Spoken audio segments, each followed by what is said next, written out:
The value of knowledge cannot simply be quantified in monetary terms.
Keep up.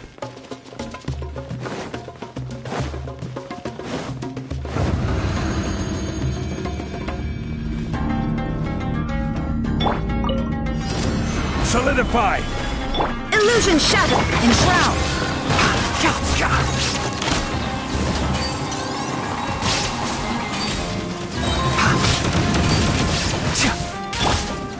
Stabilize! Now you shall perish!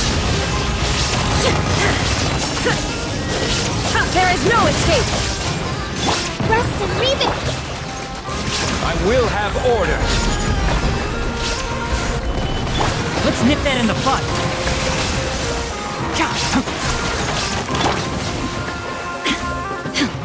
Shine down!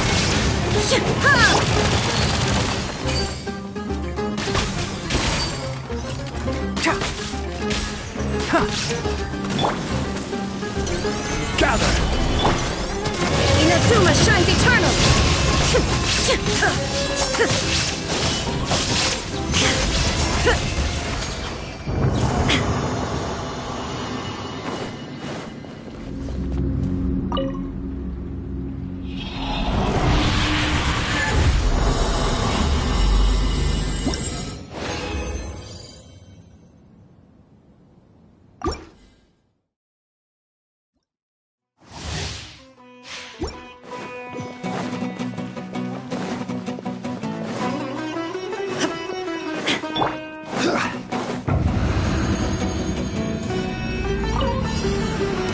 Stabilize!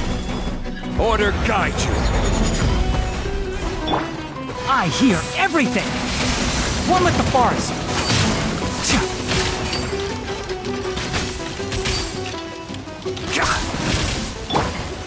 Solidify! Illusion shattered! Billowing surge! Allow me!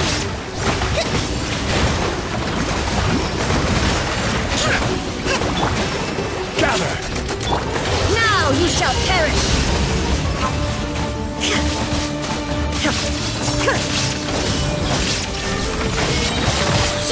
I'll uproot you!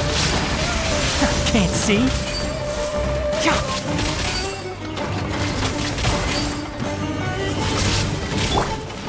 Solidify!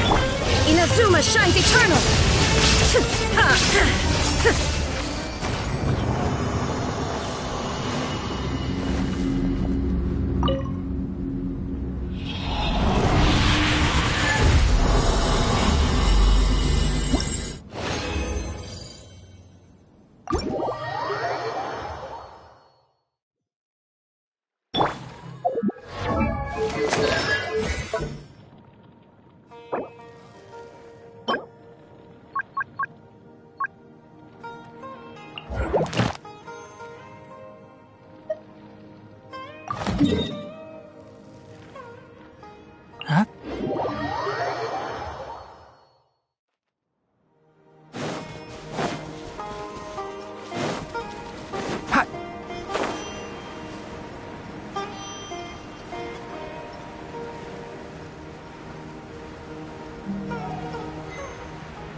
One with the forest. Let's nip that in the bud. Hold the line! There is no escape!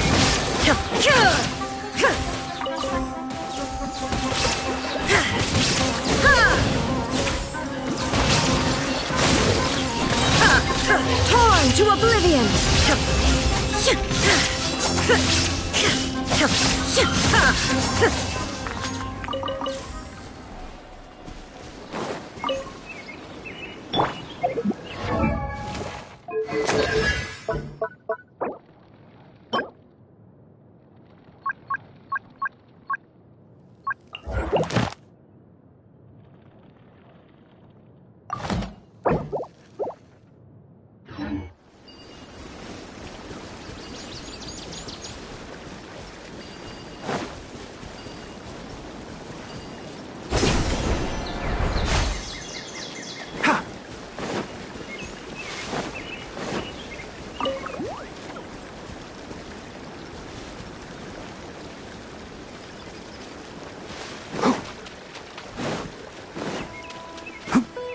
Fellow gamblers!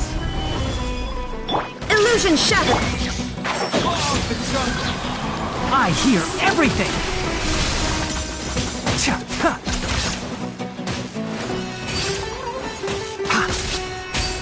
No more tricks! I will have order!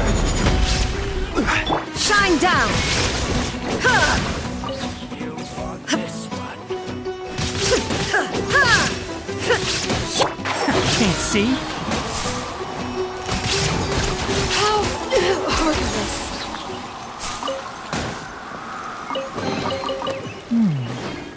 Why is there a chest here?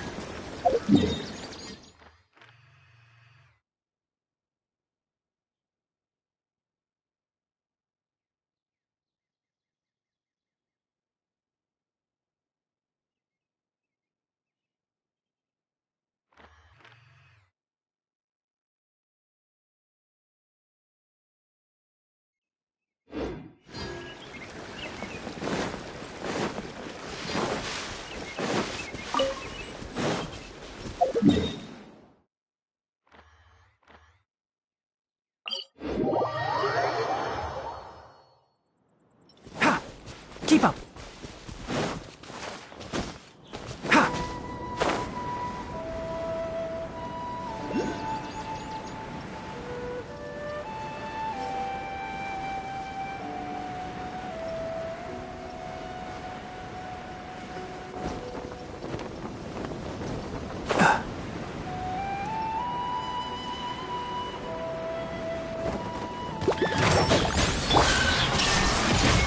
Now you shall perish! Ha! Ha! Ha! Ha!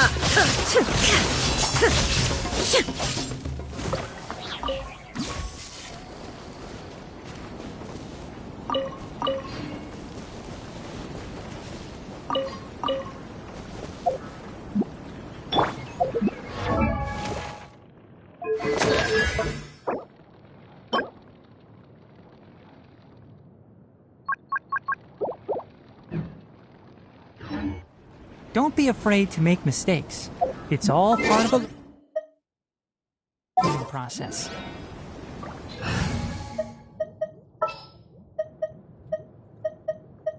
Good eye. I think we can forgo the lost and found report.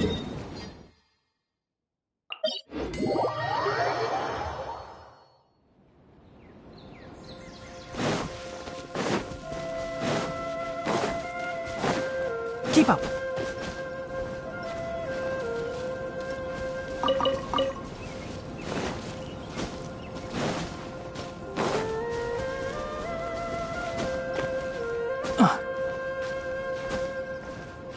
Yeah. Hep.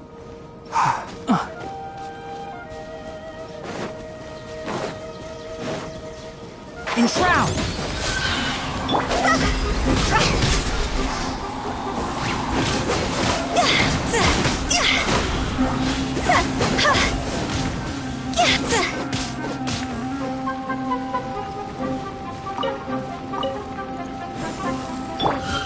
Stabilize!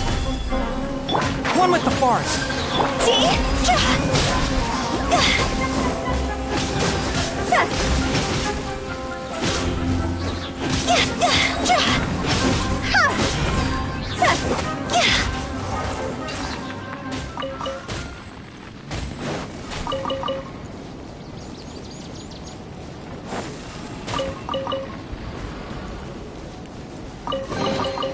Oh, what a cute treasure.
I'm used to the rain, but you... Oh, Tainari, you all made it back. The withering zone you reported has been taken care of. Huh. Wait, is that... Oh no, Hypatia!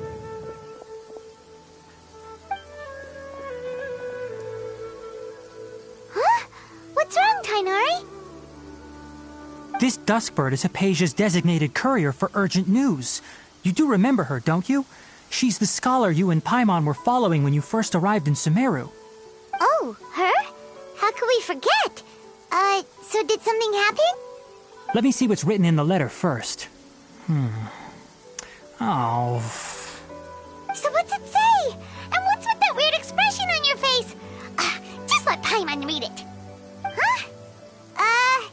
All Paimon sees are 3 squiggly lines. Yes, allow me to explain. After we brought you from Hypatia's cave to Gandharvaville, Hypatia resumed her meditation. She must have just finished. It's been nearly 3 days since she's had anything to eat, and it appears she's forgotten to prepare some rations. This letter is her asking us for help. We need to go. What? You mean she's been sitting there for 3 days? Hey, wait, how did you know all that from just a few lines on the paper? Well, obviously because this has happened before. Last time she drew 5 lines, and by the time we found her... Well, I'd prefer not to remember that. Needless to say, Hypatia's been through worse, but we should still get to her as quickly as possible. I've got some emergency rations set aside for times like these. Paimon, Traveler, could you two bring these to her? Wait, you want us to bring her the rations? But will the Traveler be okay if her cave is still filled with that funny incense? Let's find out. Here, Traveler, take a smell and see. So, how do you feel? Huh? Really? You're not feeling even a little drowsy? But wait, how'd you know that she'd be okay this time, Tainari? Back when we were clearing the Withering Zone, I observed that she could adeptly manipulate the Dendro element. I knew then that she would be fine. And if I may ask, when I was telling you two about Irminsul's... That's correct. Those weren't hallucinations at all. Though I don't intend to apologize for deceiving you. Because what you saw is of significant importance. Not just for the nation of Sumeru, but the entire world of Teyvat. My forefathers were shown much favor by Greater Lord Rukkhadevata. We took an oath to protect this nation together with her. Now that that duty has fallen to me, it was part of my responsibilities to ascertain whether you could be entrusted with the fate of Sumeru. Now, after seeing you in action with my own eyes, you have earned my confidence, and I no longer feel the need to hide any secrets from you. When you passed out, your consciousness had connected directly with Irminsul. What you witnessed were actually real memories contained within Irminsul itself. I could try to tell you more, but it would be better if you went to ask Hypatia instead. Her focus on meditation and use of Spirit Borneol are aimed at establishing a connection with Irminsul, just as you did. That sounds nice and all, but will she really help us? Seriously, she completely ignored us the last time we tried talking to her. That was because when you ran into her, she was in a special phase of her training. During that time, she must avoid communicating with others. Please, wait here for a moment.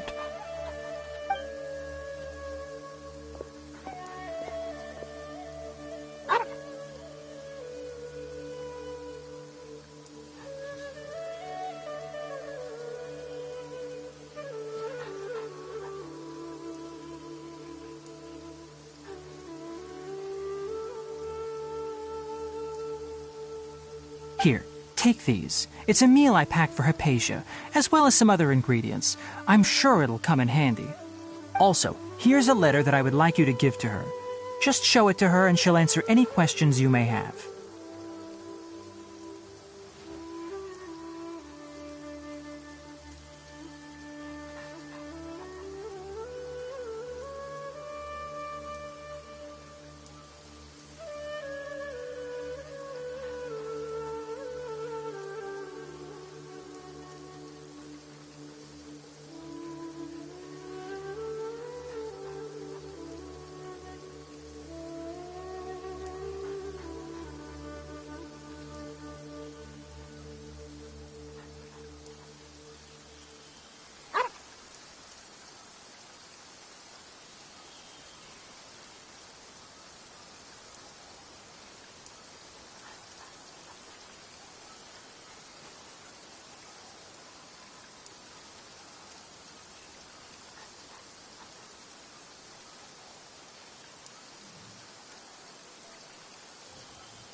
No. I should be the one thanking you. You've both been a great help these last few days. Hypatia should still be in the cave. Let's go inside and see how she's doing.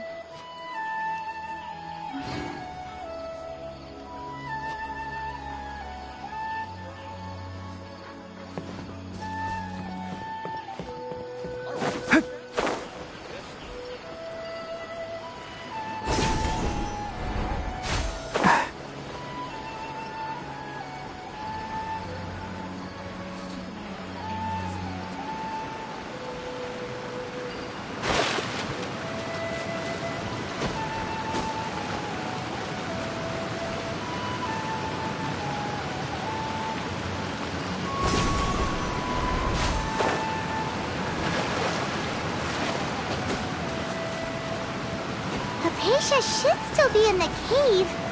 Let's go inside and see how she's doing.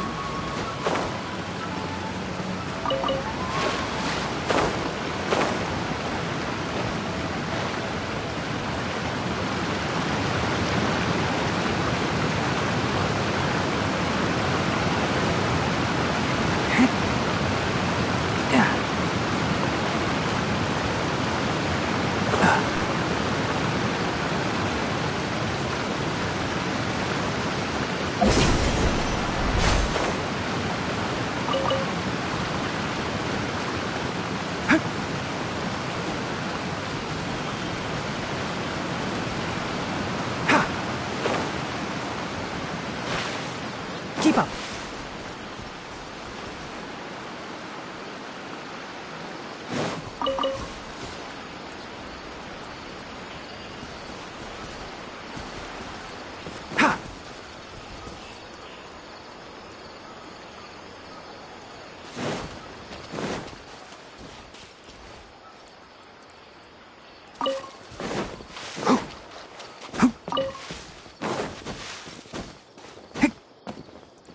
Ha!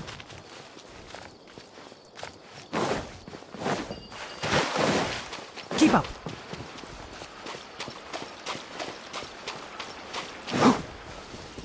Ha!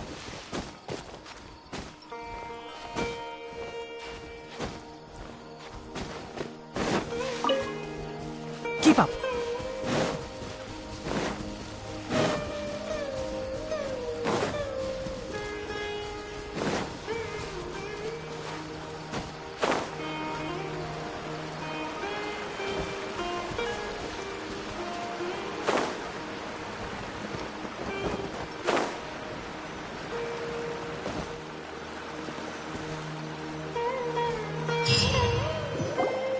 Hello? Hypatia? Hey, there's nobody here. Maybe she went out to look for some food. Let's try looking around the area.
There you are!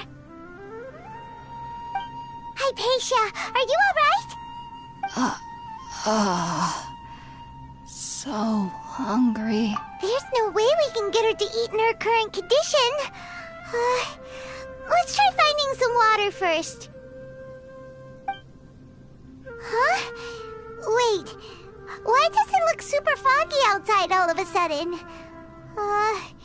Anyway, let's go look around.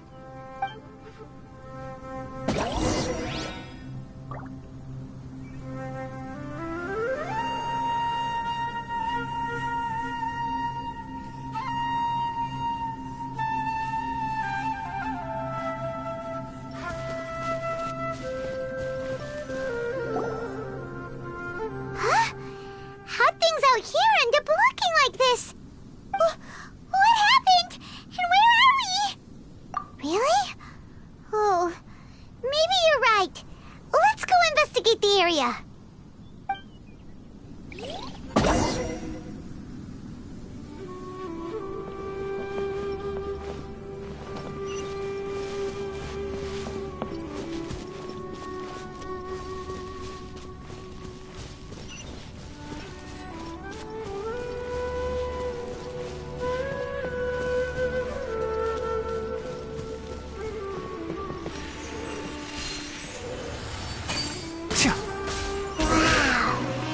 place is huge! Paimon knew there's something off about that cave. Let's think of a way to get over there and have a closer look. Who knows? Maybe we'll find a lead of some kind.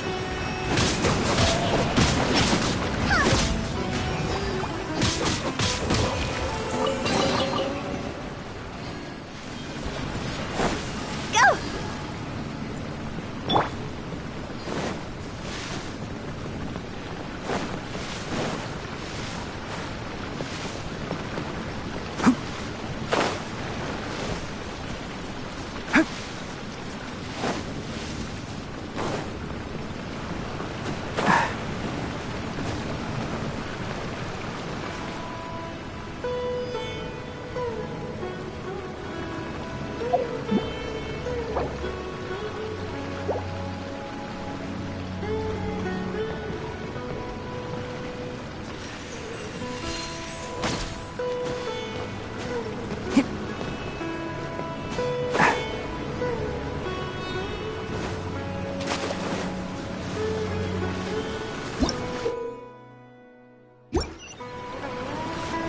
Can't see?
One with the forest.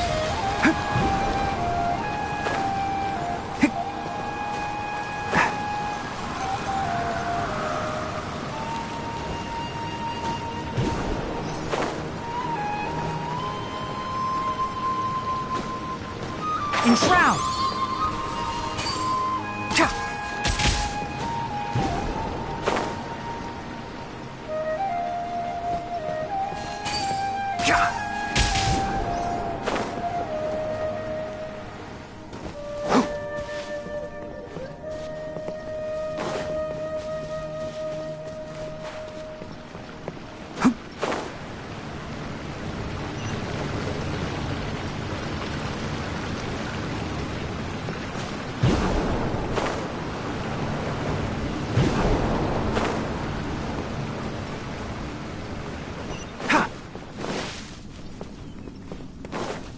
Keep up. Ha!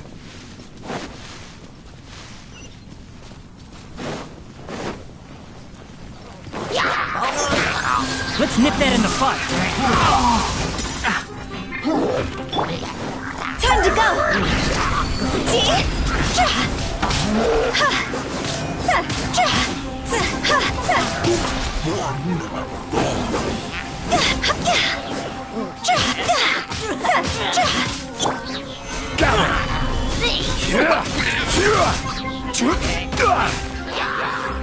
This is order.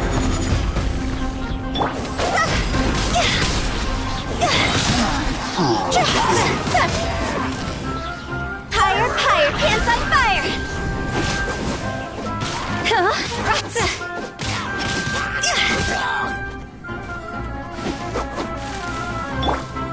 uproot you! Can't see?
What is going on here? This place is getting weirder by the minute. Hey, what's the matter? You don't look so good.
Well. Looks like we meet again, traveler. The Abyss Herald! What are you planning to do in this strange place? Strange place. Plotting. You needn't worry about such things. They don't concern you. Bow before the abyss! Solidify!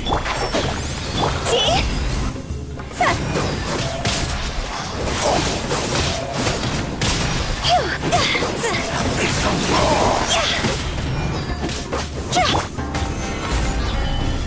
Rust and Reven!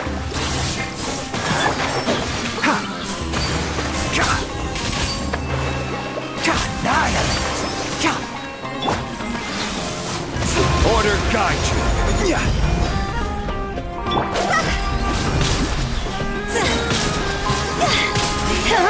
It's over! Enshroud!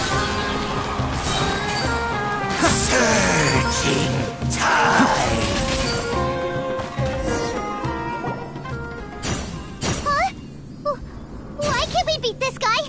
Oh, Paimon doesn't get it! We faced others like him before. What's wrong this time? Traveler, though you may have managed to avert countless crises before, your good fortune was bound to end sooner or later.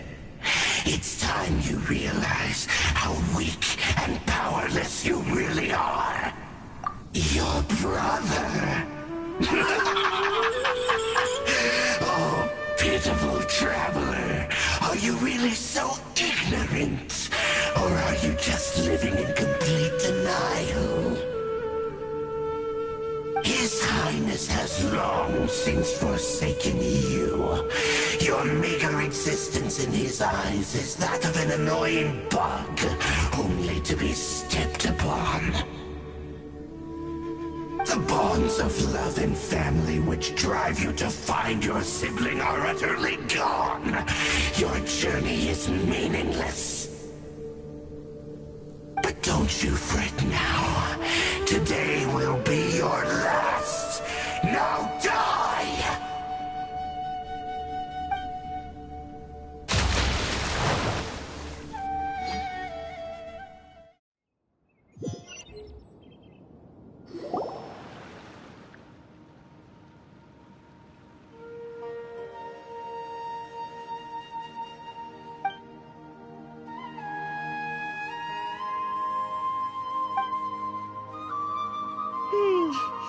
What do we do? We haven't seen Hypatia anywhere out here. Oh, there she is! Quick, let's see how she's doing. So sweet. Well, the good news is that she's still conscious. Hey, why'd you drop her food on the are you okay? That's really not like you. Anyways, we can talk about this later.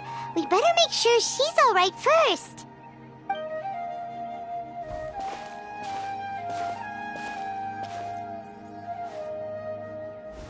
Whoa! Wait a sec. Look at all this fruit lying around her.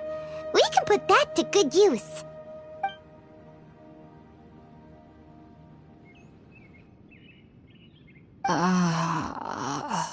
Who is there? Tighnari, is that you?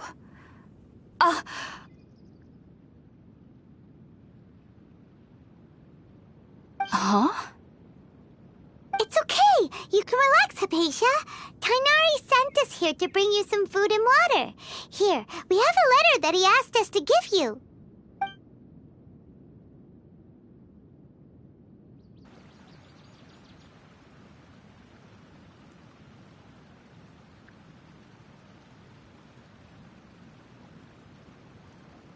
I see. So, you're friends of Tighnari. I apologize for all the trouble I've caused you. I'm grateful that you came so quickly to save me. You even brought all this fruit. Well, actually, we didn't bring the fruit. It was already here when we arrived. We were kind of wondering about that, actually. When we found you here, there was all this fruit lying around and even some juice dripping from your lips.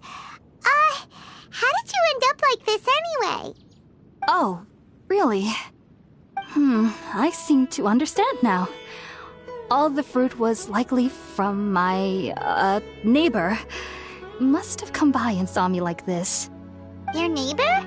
You mean there's someone else living nearby? Oh? So you're able to see them too?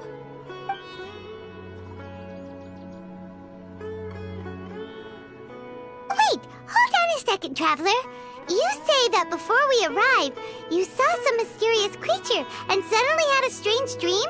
Isn't that a little too crazy to believe? No, I actually do believe what the Traveler is saying. I myself had a similar experience once before and ended up scaring my timid little neighbor here. You needn't worry. They mean you no harm.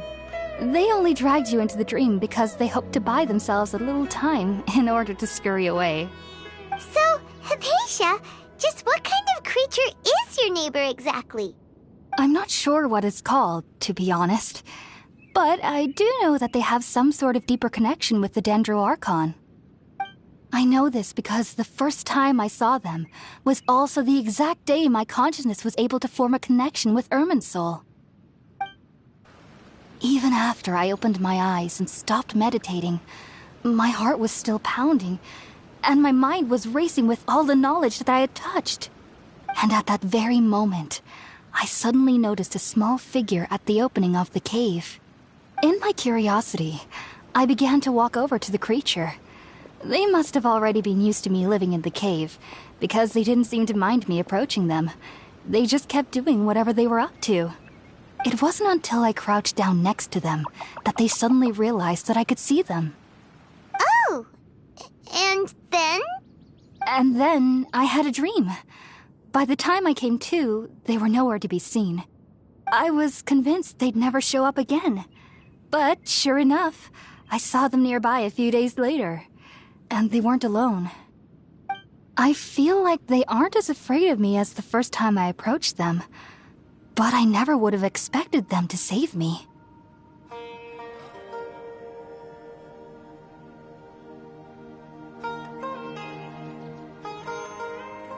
Yes, no doubt about that.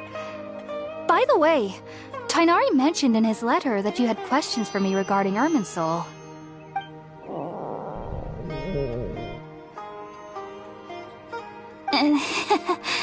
Sorry about that. Sounds like just drinking juice still isn't quite enough for my stomach. Well, if somebody hadn't dropped the food earlier... Anyway, looks like we'll need to prepare something ourselves. Besides, Paimon's getting hungry too. Let's eat first and talk about Irminsul later. Alright, we're out, Traveler. Today's menu will feature sweet madame and a radish veggie soup. You'll love them, Hypatia. They're our specialties after all. Sounds good. I've never tried any dishes from other nations before. I certainly look forward to it. It's been so long since I've had a decent meal, too. To be honest, the last time had to be when Tighnari came to visit.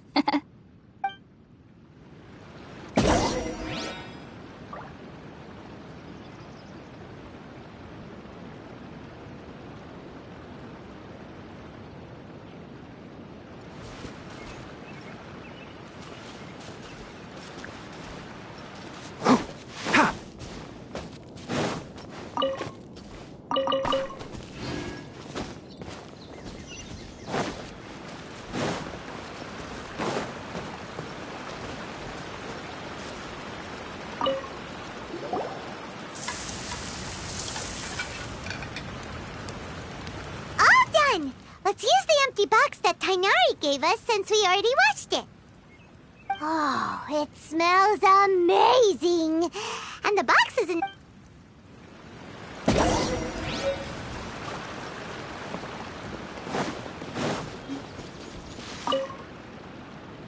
Are you already finished cooking? Smells delectable. I'm truly thankful whenever I can enjoy a proper meal like this. Cooking really isn't my forte.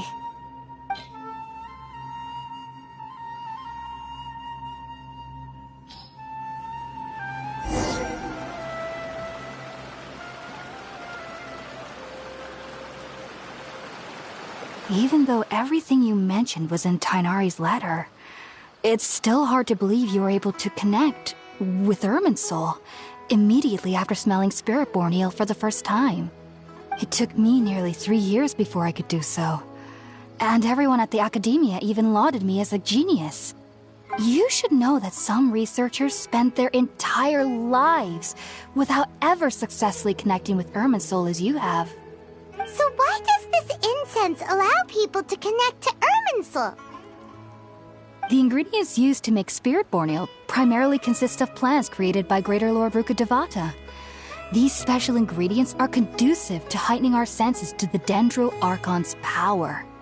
Since the root of the Dendro Archon's power lies within Irminsul, we can occasionally tap into her powers to peer into the depths of the earth.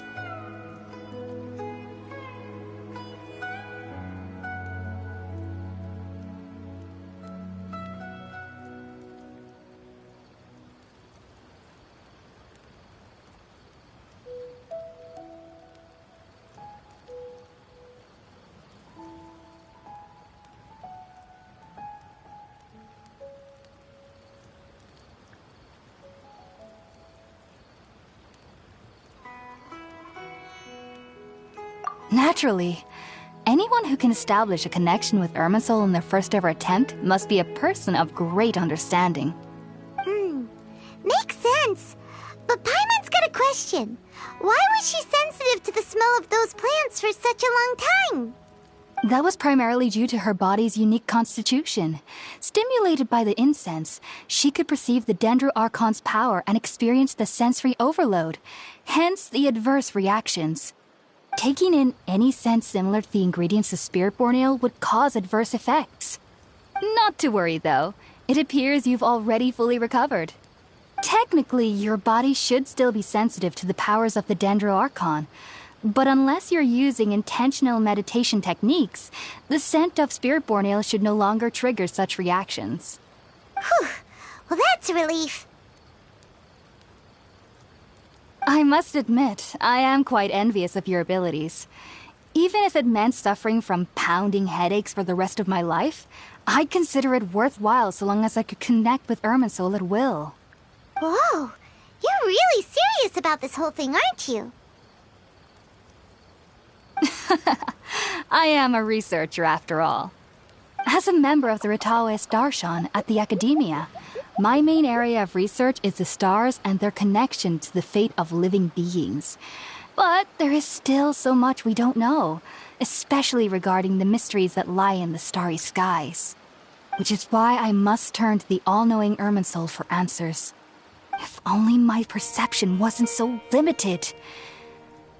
Unfortunately, I cannot guarantee that my every attempt to attune with Irminsul will be successful, or that doing so will leave my consciousness intact. I am currently in the stage of training known as Satyavada life. Many researchers in Sumeru have lost their minds while seeking to attune with Irminsul during this stage. Sages have said that Irminsul contains divine knowledge, and touching such knowledge without the proper preparations and abilities will only lead to one's mind caving in on itself. That's why we meditate alone. We need to ensure that our minds will be calm while minimizing the possibility of involving anyone else. Whoa, so knowledge from Irminsul can be super dangerous. Aren't you afraid of the risks, Hypatia? Of course I do. Especially during nights that are pitch black with no moonlight, and dead silent without even the sound of insects. However, I've been feeling better as of late. I don't get as scared anymore knowing that I have a little neighbor living nearby. I believe that being able to see them is a sort of blessing from the Dendro Archon. But what's strangest of all is that they're clearly an envoy of the God of Wisdom herself, and they have the curious power to make people dream. What's so strange about that? It doesn't sound so out of place for a divine being, does it? Well, it's strange because nearly nobody in Sumeru can ever dream. Oh, is that true? Yes, well, to an extent. Only children can dream in Sumeru. Adults, however, never do. The sages say that wisdom implies rationality, but that which occurs in dreams is often neither rational nor logical. Yes, if one struggles with anxieties, those emotions could influence their dreams. The fact that the people of Sumeru do not have dreams is seen as a blessing by the sages. They believe that Greater Lord Rukkhadevata, the god of wisdom, is keeping us away from the foolish delusions you encounter in your sleep. I was born into a family of scholars in Sumeru City. Ever since I was a child, my parents would always tell me that I'll know I've grown up once I stop dreaming. I studied hard, enrolled as a student in the Academia, and went on to become a researcher. Sure enough, I never dreamed again. But then, on the day I scared the little Aranara, I suddenly saw a dream again. It was incredible. Though I don't exactly remember what I saw, I clearly recall the feeling. I suddenly felt like I was a child again. Back then, I was foolish and ignorant as any youth would be, but I was free of fear. Maybe dreaming isn't as bad as we've made it out to be. Just be sure not to speak of this if you travel to Sumeru City. They'll look at you as if you've lost your mind.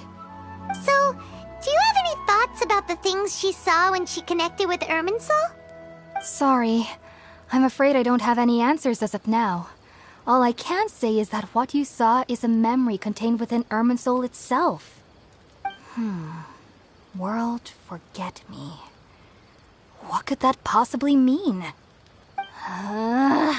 If only I could ascend past Satyavada life and begin Paripurna life. I might have some more answers for you.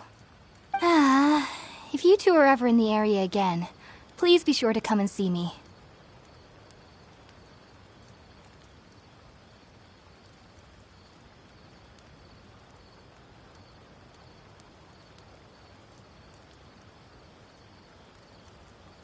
There's no need to be thanking me. You two are my saviors. Besides, I'm already looking forward to tasting some more of your cooking. Now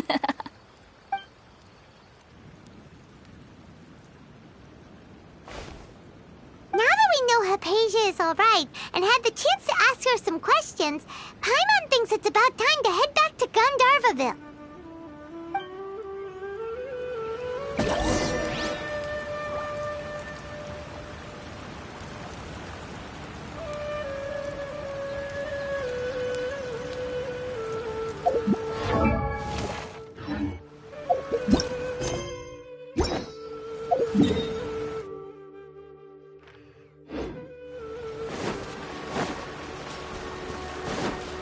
Keep up.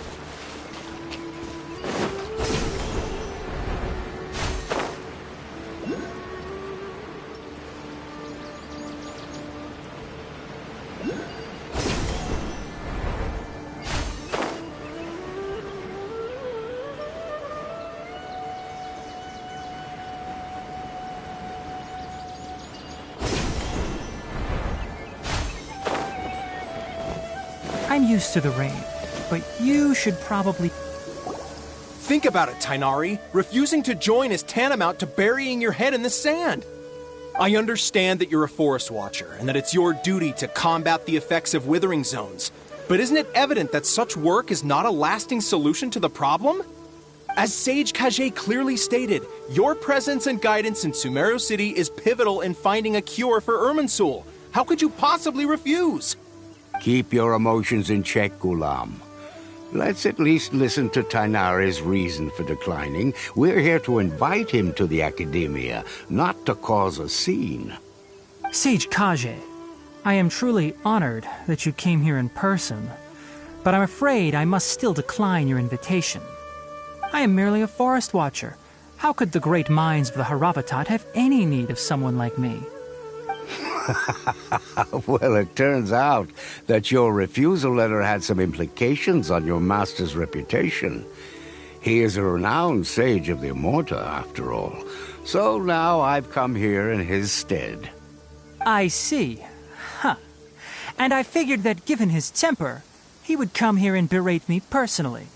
Tainari, your master is an integral part of this effort, and now he requires your assistance. And what exactly does my master need of me, Sage Kage? You'll know, once you've arrived in Sumeru City, that is. And how long will I be required to stay? There's no definite answer as of now. Do you mean to tell me that despite coming all the way here to Gandharvaville, you still can't answer the questions I laid out in the letter to my master? If that's the case, then I'm afraid I cannot give you a definite answer either. Tainari, but you... So be it. Come, Ghulam, we're leaving.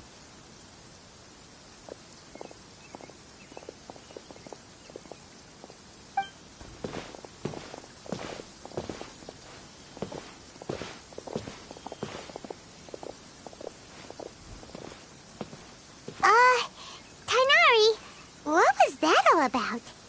It's nothing. Some people from the Academia wanted me to go to Sumeru City to assist them with a project, but I had to refuse on account of all my responsibilities here. But all that can wait. How did things go with Hypatia? It was quite the eventful trip, but the main thing is that she's safe and sound. She answered a bunch of questions for us, too. Very good. Now that the traveler has made a full recovery, there shouldn't be any reason for you to tarry here longer. I assume you will be heading to Sumeru City, correct? That's right. We want to meet Lesser Lord Kusanali and ask her for advice. Do you have any idea on how we can find her? Sorry, I'm afraid I don't have any advice for you there. Well, do you at least know anyone we can try asking in Sumeru City? Let me think. My trips to Sumeru City have been fairly short, and most of my acquaintances are researchers. How about this? I'll write you a letter of introduction that you can give to a researcher I know.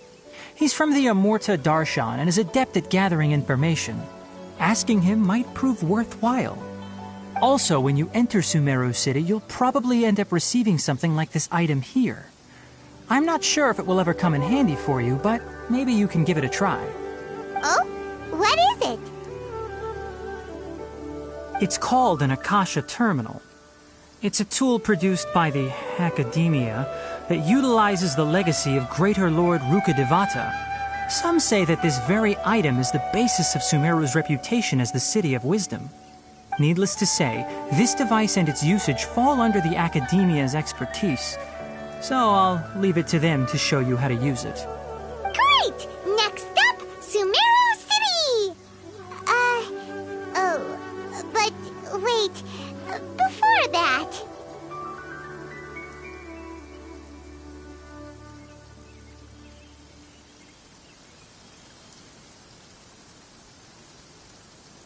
That's right!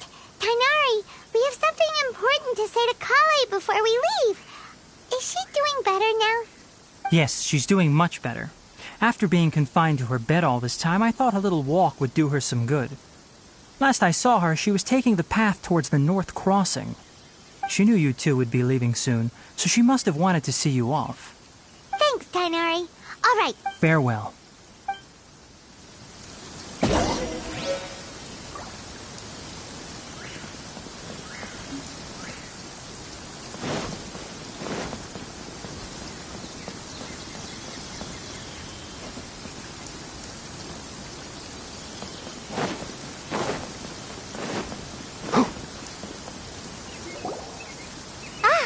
I've been waiting for you two.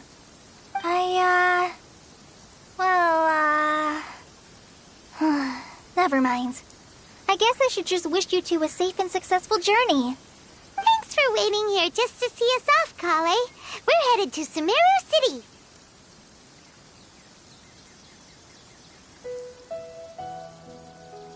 Don't worry about me. I can take care of myself. My condition won't be getting in the way of my duties. I want to be a forest ranger after all. It's up to me and the others to protect the rainforest here. And, I'm sorry. I should have told you both about my condition when we first met. I just wanted you two to treat me as a normal friend, not some girl that needs your sympathy. But I guess now I understand that the most important thing is for friends to be genuine with one another. There's no need to apologize, Kale. We should be thanking you for trusting us enough to be your friends and sharing your past with us. We're probably still gonna worry about your condition, but that's because we're friends and we care about you. Thank you. That means a lot. Before you leave, I have something for you. Oh? What is it? It's my recipe for pita pockets. I told you that I'd give you a copy, remember? My handwriting is a little, messy, so please don't laugh. Yay! Thanks, Kale. Now we can eat those scrumptious little pitas whenever and wherever we like. I hope that whenever you eat them, you'll both remember your time here in Gandharva. Well then, I, trainee Forest Ranger Kale, bid you both farewell. Please visit Gandharvaville again. The Rangers will always be ready to assist you here.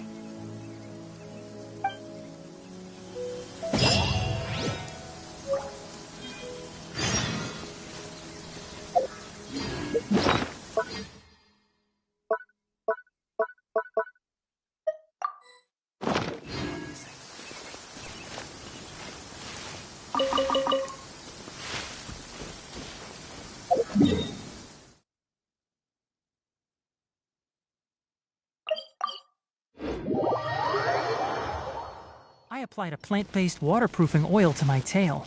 One swish, and it's dry.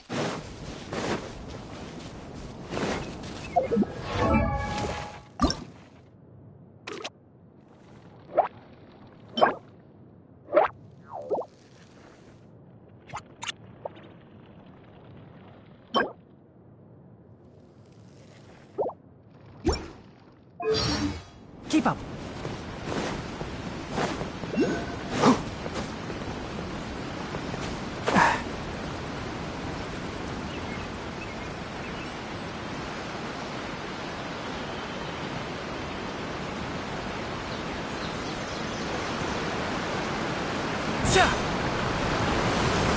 I'm used to the rain, but you should probably use an umbrella.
One moment, please, you two. It appears this is your first time visiting Sumeru City. Oh, yeah, that's right.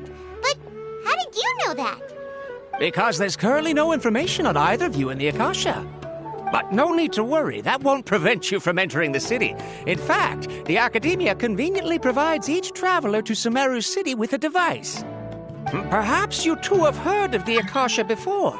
It's our beloved Greater Lord Rukkhadevata's lasting legacy, a treasure trove of collected knowledge. After centuries of tireless research on the Akasha, the Academia created one of its most ingenious inventions, the Akasha Terminal. As long as you are within Sumeru's borders, you may use an Akasha Terminal to connect directly to the Akasha and access any knowledge you need. I should mention that due to technical limitations, the operation of Akasha terminals will be much smoother and more effective in large cities such as Sumeru City and Port Ormos. Oh, so this is the thing that Tainari was telling us about. It sounds pretty amazing. You two are quite fortunate. Until recently, it was standard practice to only issue Akasha terminals to outlanders who spent an extended amount of time in Sumeru. However, this policy was recently changed, and now all travelers are issued one upon arrival. Here are your Akasha terminals. Please handle them with care. It kinda looks like a leash. To activate it, simply hold it in your hand and say the following phrase to yourself. May the mighty God bless us with their voice of wisdom. Oh! Since this little doodad lets you access knowledge, maybe we can use it to find a way to meet Lesser Lord Kusanali. Let's give it a try. Ahem. May the mighty God bless us with their voice of wisdom.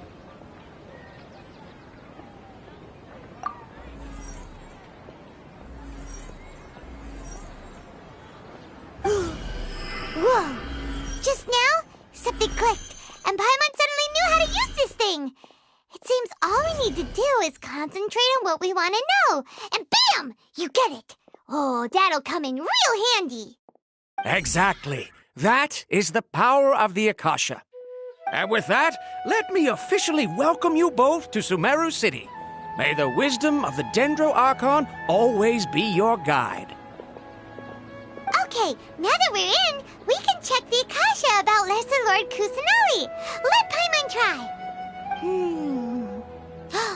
500 years ago, the sages found a newly born deity from within some scorched ruins. The deity now resides in the sanctuary of Surasthana. Seems pretty similar to what Kali was telling us. Okay, next, let's concentrate on asking how to meet her. Oh, come on! Ugh. Focusing on this question feels like when you have something you're trying to remember and it's on the tip of your tongue, but you just can't think of it. Ugh, Paimon's brain is exhausted.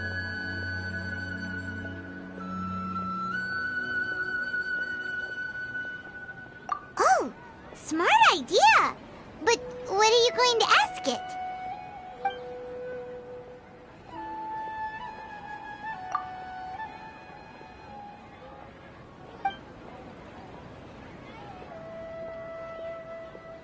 Huh. Could it be because we're Outlanders and we've only just arrived in Sumeru?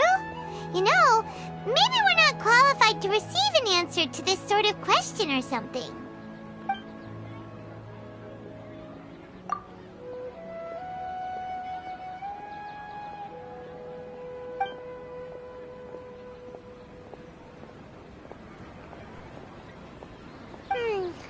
You too?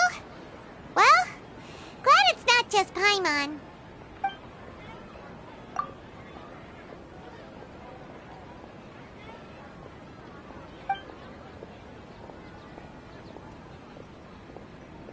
Uh-oh. Paimon's getting all teary-eyed all of a sudden.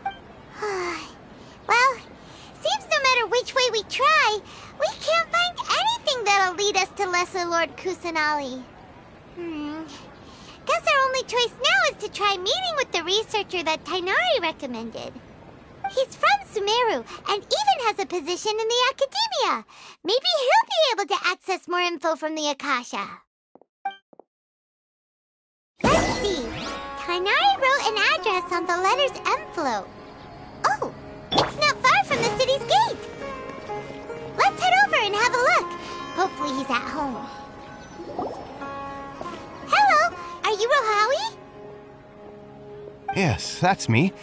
Can I help you? Great! You see, Tainari sent us here and— What? Please, there's no need to say anything, really. Here, this is a letter from— Oh, let me see. Oh, ooh, what a relief. You two nearly scared the life out of me.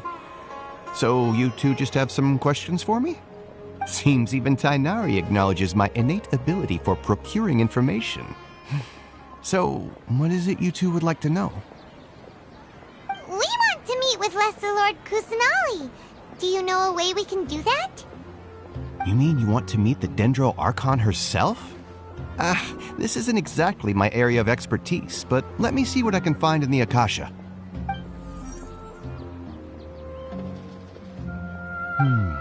Sorry, the Akasha didn't respond to my query. What? You too? But what about your abilities for getting information and all that? Paimon was sure you'd be able to access more info than we did. Well, as I said, this isn't my area of expertise. I am but a lowly researcher, so the Akasha doesn't see a need for me to know more about the Dendro Archon. All I know is that ever since Lesser Lord Kusanali returned to Sumeru, she's never left the sanctuary of Surasthana or made a public appearance. Huh. Didn't expect her to be such a mysterious figure. The Dendro Archon is somewhat of a recluse. Perhaps she just doesn't want to entertain visitors, which would explain the lack of information in the Akasha. But then what can we do? No need to worry just yet. I'm only hypothesizing here. You could certainly try asking around and see if anyone else has ideas. And besides, you two should consider the bright side of things. Not being able to see Lesser Lord Kusanali may not be a bad thing. In this world, there will always be information you cannot obtain from the Akasha and things you can never accomplish. Knowing when to yield is a form of wisdom. Take me, for example. It's a miracle if my brain cells can spit out one paper every 3 years. But Tainari? That guy can publish 3 papers in just a single year. Okay. Thanks for your advice. Don't mention it. If you two ever want information about things like who's been... Hey, come on! This is a survival skill at the Academia. Oh, Paimon's expectations were pretty low, but this is so low it's like digging holes in the dirt. So what do we do now? Even if we want to talk to someone, we don't know anybody here.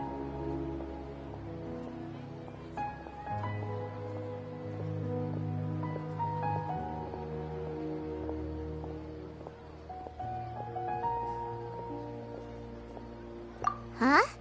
Like who? Oh, you're right! Catherine! Let's document everything.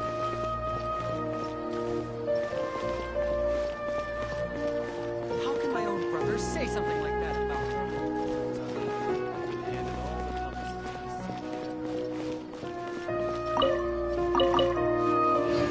Margaret, you must resist the power of temptation.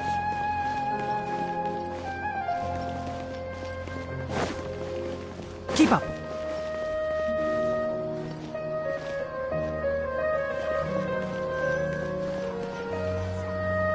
Ad Astra Abyssosk. Hello, Traveler and Paimon. Catherine, we need your help with something. Understood. The Adventurers Guild is always ready to serve you. With what do you require assistance? We want to meet with Lesser Lord Kusanali. Do you know a way we can do that? You two wish to meet with Sumeru's Archon. Understood. Please wait.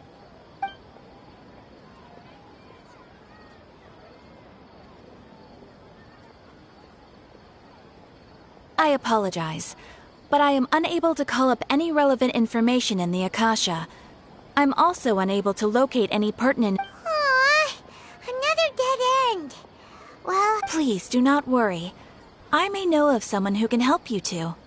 In Sumeru, the Adventurers Guild does not serve as the vanguard of information. Rather, there are numerous active mercenary groups collectively known as the Eremites.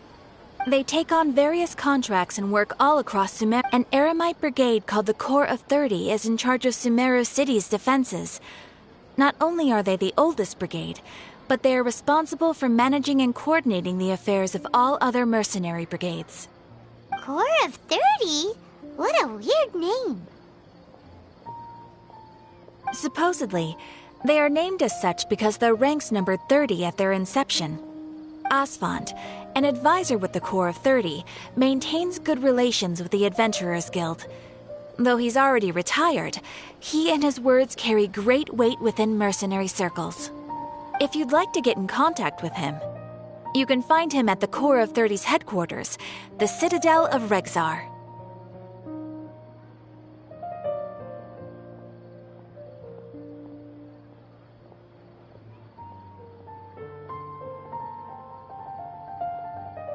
You're welcome. I wish you two the... All right, off to the Citadel of Regzar we go!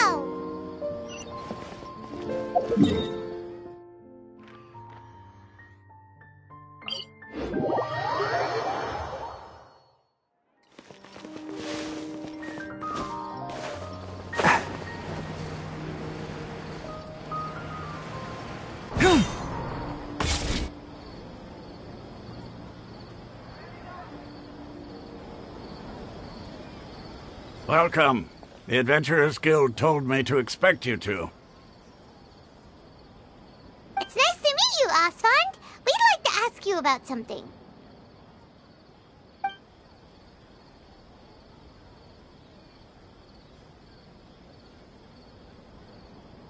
I see. So, Catherine's the one who sent you this way. Ha! It's true that the Eremites' network is vast, but even I can't help you meet the Dendro Archon. Wait, seriously? That's it? Afraid so. The Eremites aren't terribly religious, so we don't know much about divinities. As far as the Akasha goes, we can access even less than you. We originally came from the desert. The gods there died off long ago. Since those days, we've used our own 2 hands to carve out a living. We don't beg gods for their aid. It isn't just us, though. If you ask me, I think most in Sumeru aren't interested in Lesser Lord Kusanali. Oh? Why's that? Just take the Academia, for example. They're the ones who truly rule Sumeru. Although they believe in gods, most of them only care for the late Greater Lord Rugadavada. In their eyes, she was the one who founded Sumeru and gifted us with the Akasha. Lesser Lord Kusanali just happened to inherit her legacy.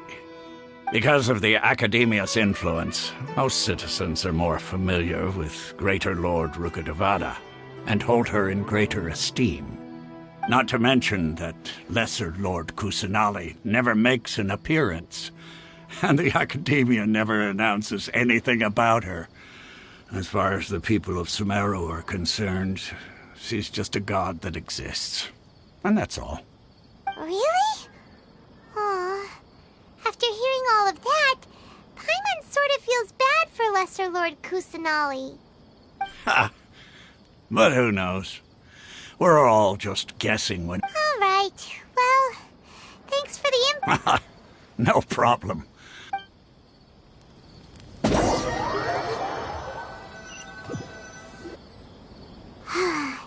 Seems Osfond was right about most people's attitudes here. Not only are they not interested in the Dendro Archon, they even say stuff like, if the Akasha doesn't think I should know, then I don't need to know about it. We've been asking for information non-stop ever since we got to Sumeru. But the harder we try, the more helpless everything seems. Isn't there at least one person in this entire city who cares about Lesser Lord Kusanali? Oh, you two are interested in Lesser Lord Kusanali? Huh? Who are you? From the sound of it, you two are Outlanders who recently arrived here. You've been asking around for information. Oh, I'm sorry. I forgot to introduce myself. I'm Dunyarzad, one of Lesser Lord Kusanali's faithful followers. Whoa, really? Then I'm afraid I can't help you with that. But your conversation earlier did happen to remind me of... Sure. It goes like this. Long, long ago, there was a man who heard a prophecy. It predicted that a great calamity was about to befall him. Panicked by what he heard, the man sought out the Dendro Archon in hopes that she would bless him with the wisdom to help him escape his predicament. The man journeyed across deserts and through rainforests and experienced tribulations of every kind. However, he still couldn't find any trace of the Dendro Archon. In despair, he thought, alas, the Archon has abandoned me. He then had no choice but to sorrowfully resign to his fate. Okay, and then what happened? And then, the calamity came. But to his own surprise, the man felt somehow emboldened by the trials of his journey. By relying on his own strength, he managed to overcome the adversity. At that moment, a bird perched upon his shoulder. This bird was, in fact, an avatar of the Dendro Archon. She said, "O Archon Seeker, do you now understand? She and her wisdom have long been found by you. Along your journey, we were in every flower and blade of grass. Yeah, thanks for the story! Paimon feels all warm and fuzzy inside after that. In a way. It seems like this story is also one of the Dendro Archon's avatars. Dunyarzad, since you worship Lesser Lord Kusanali... Of course. So did you two know that, I'm terribly sorry, but it seems something's come up now. Let's chat another day.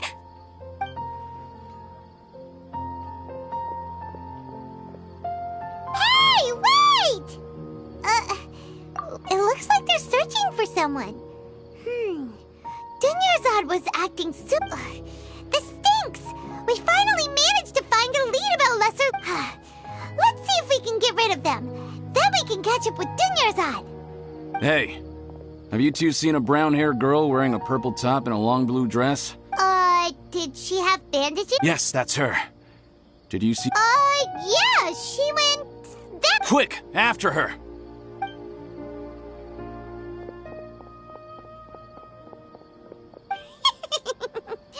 That should keep...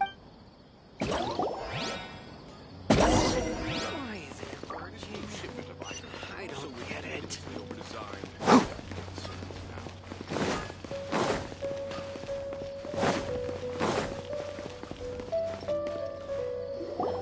There you are, Dunyarzad. We thought you might have been long gone by now. Oh, it's you two. Oh, you startled me there. You can relax now. We threw those people looking for you. Really? Thank you so much. Unfortunately... Uh-oh. Looks like there's... Huh? More of them? No, wait, Okay, sounds good.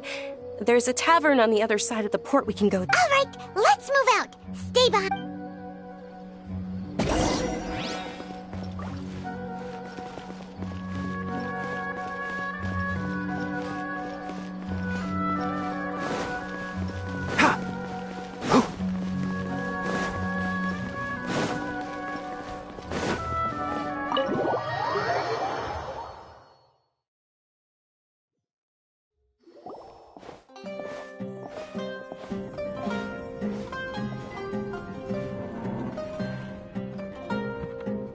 We made it. Oh, they shouldn't be able to find us now.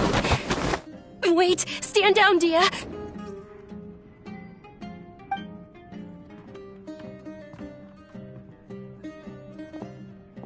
My lady, who are these two? They're travelers that I met on the street just a moment ago. They happened to notice that you were all searching for me, so they helped me hide. I see. In that case, you two should scram. There's nothing here for you. Wait a sec. Who the heck are you? And why are you shooing us away? I'm Miss Dunyarzad's bodyguard, here to see that she returns home safe and sound. My lady, let's get going. You've been gone for so long that your parents are worrying themselves sick. And if I refuse to go with you? It'd be easier for the both of us if you cooperated. But if you insist on not going, then I'll have to carry you like a sack of potatoes. Hey! Dunyarzad already said she doesn't want to go back. Why are you still pushing her? Stay out of this. You don't understand the situation. Sorry, my lady. Even though I'm your bodyguard, your parents are my employers. I have to answer to them. How much? Wait, what? How much more do I have to pay you to become your employer? So you never listen to my parents ever again. Double? A triple? Give me some time and I'll get that much. My lady, this isn't about Mora. I don't know what you think of us Eremites, but let me say this. I like Mora, but I'll never go against my principles. That's why I'm here looking for you. Sure, it's an order from my employer, but my conscience was also telling me it's the right thing to do. And knowing your health, carelessly running around like this is gonna hurt ya. For the sake of those who love you, don't be stubborn. No, you're wrong. I'm aware of my limits, and I know what I'm doing. Honestly, the only people being stubborn right now are my parents. And they know perfectly well that it makes no difference if I'm at home or not. They still won't accept reality. And every time I bring this up, they just change the subject. Dia, you've been living with us a long time already. This should be old news to you. Dia, I know it hasn't been easy for Mother and Father, and I'm grateful for everything they've done for me. But there's someone else in this world I'm also grateful to. Because she saved me. The love I have for her is the same I have for my parents. This is my life and my last chance. So I want to do something meaningful.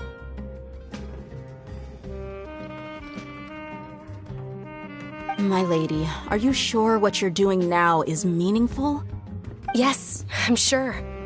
At least, it is to me.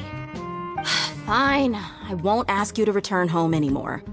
But let me make something very clear. I'm only doing this because I respect your determination, not because I agree with you. Thank you, Dia. Sorry for being so rude just now. My nerves were acting up. And I even brought up your payment in such an offensive way. Don't worry about it, my lady. I did say that I like Mora. Besides, that's our next topic of conversation. Today's little excursion caused such a ruckus that every single bodyguard at the estate was deployed. It wouldn't be easy to hide things from your old man. Since this definitely won't be your last escapade, here's a little tip. You should at least make it look like your room and things are still in order when you leave. Also, you'll need someone to cover you for when you're out and about. So, I'll let you hire me, my lady. This way, everyone wins. As for the pay, let's say half of what your father pays me. We can settle the bill when we return to the estate. Okay, deal. Yay! Looks like they've reached an understanding.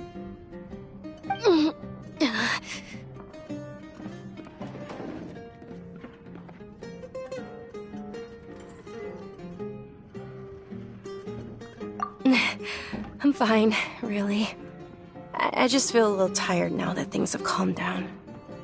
My lady, stop trying to look tough. We're already in a tavern, so let's rest up and grab some grub. I'm sorry for worrying you two. If you don't mind, I'd like for you to join us. Sure! After you rest up, we want to hear more about Lesser Lord Kusanali.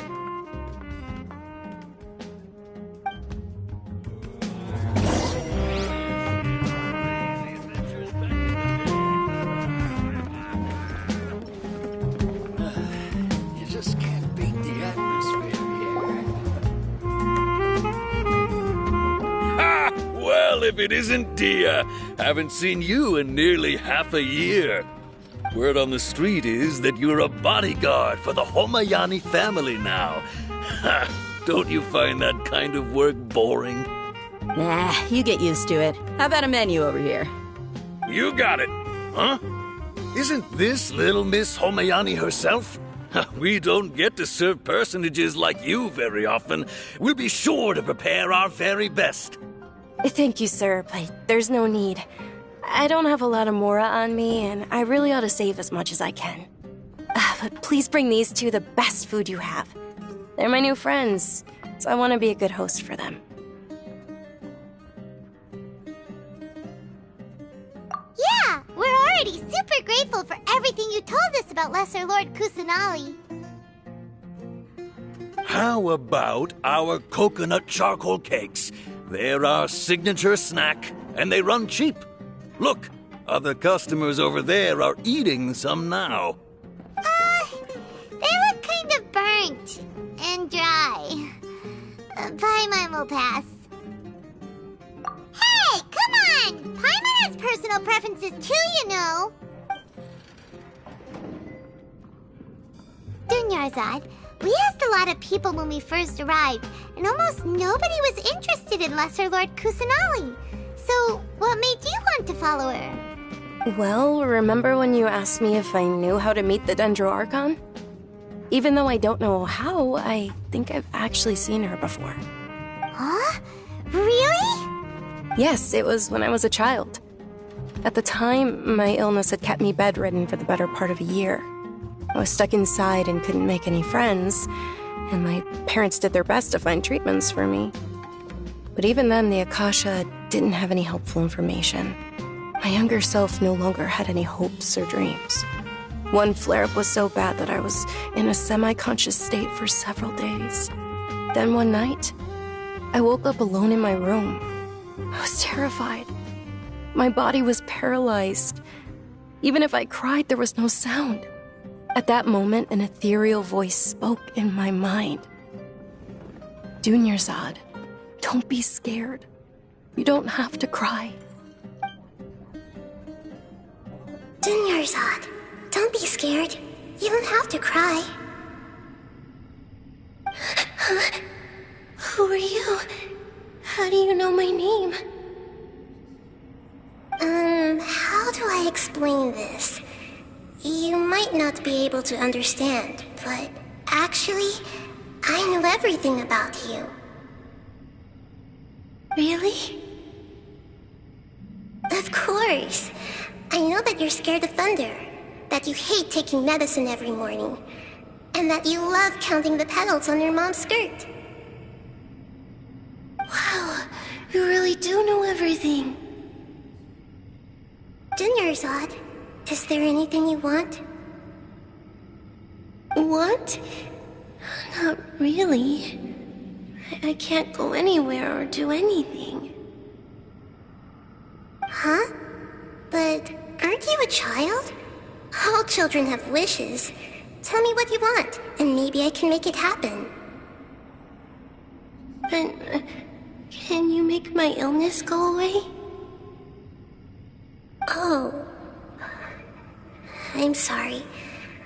But I'm not powerful enough to do that right now. Then, can you be my friend? After that, the voice said, "Okay, I'll be your friend." Although my body was suffering during those days, that voice encouraged me and told me many wondrous things. Beyond my window was the flourishing Sumeru city. Beyond the city was a lush rainforest. And beyond that was the wall of Samiel, deserts, and all of Tevat. Once I finally made it through that bout of illness, I couldn't hear that voice anymore. I told my mother about it, but she said that I must have been dreaming. But I know that that voice wasn't a figment of my imagination. Before that, I had never heard of Tevat.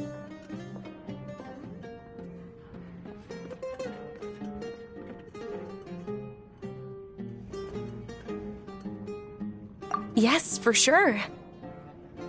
If it weren't for that voice, I would have never grown curious about the outside world, nor would I have learned how to read and enjoy so many books.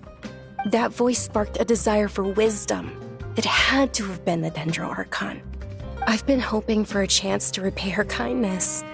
In fact, I was running around today to help prepare the Sub-Zerus festival for her. What's the Sub-Zerus festival? It's Lesser Lord Kusanali's birthday, which was the day that she was found by the sages. It's actually an old holiday that originally celebrated Greater Lord Rukkhadevata's birthday. When she passed away, the holiday eventually became a celebration of the Lesser Lord's birthday. I heard everyone was overjoyed when they welcomed her back to Sumeru. In those days, the festival was a huge deal. But because of the Academia's influence, people have gradually lost interest in the festival. The Academia actively participates in Sumeru's many holidays dedicated to Greater Lord Rukkhadevata. But when it comes to the Sub-Zerus festival, forget any funding. They practically act like it doesn't exist. Maybe they see Lesser Lord Kusanali's birth as confirmation of Greater Lord Rukkhadevata's death, so they're reluctant to celebrate it. Aww, but that's awful. It is. It's absolutely terrible. Sure, the Greater Lord founded Sumeru, but hasn't Lesser Lord Kusanali been the one quietly protecting us for the past few hundred years? Just remember that we're still out in public. Don't get too carried away now. I know that people over by the Grand Bazaar still hold the Sub-Zerus festival to this day. But I hadn't met any of them before, so I was never able to contribute. But recently, I made a friend there who also follows Lesser Lord Kusanali. I gave her my savings because I want her to throw a wonderful festival this year. That's the least I could do for Lesser Lord Kusanali. Hold on, my lady. Does this friend happen to be Nilu, the one who sends flowers to the estate? Yes, that's her. I saw her leaving the other day with a nervous look on her face. It seemed like she was hiding something in her arms. Did you give her something? Yes. Initially, I didn't have much Mora prepared, so I had Nilu sell one of my skirts. I've agreed with Nilu to meet up at the Grand Bazaar today and see how things are coming along. Dia, would you accompany me?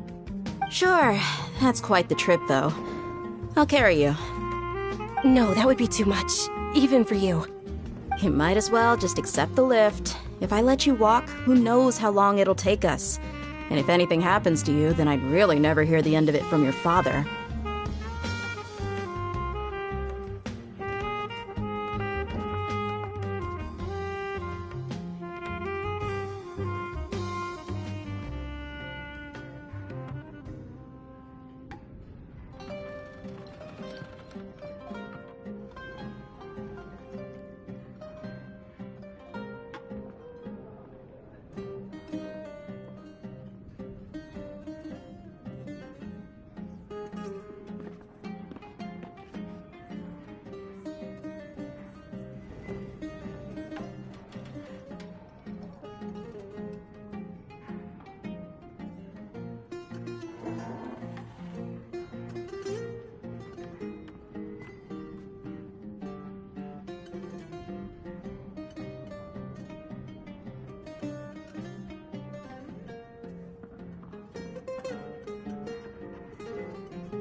But of course, Nilu will be thrilled to hear there are more people interested.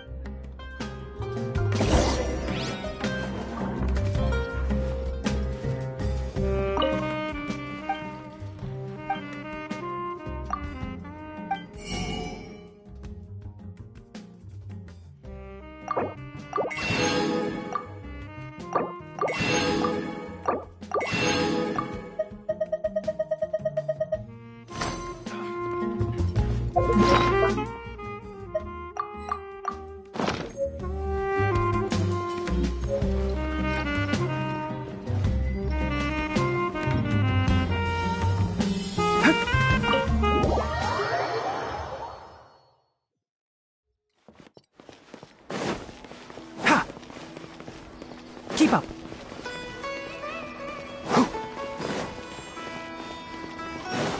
Keep up.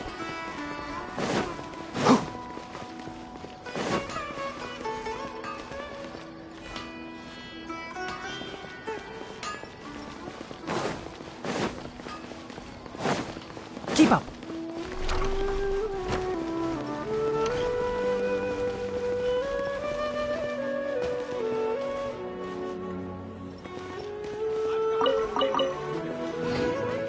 Everyone can enjoy.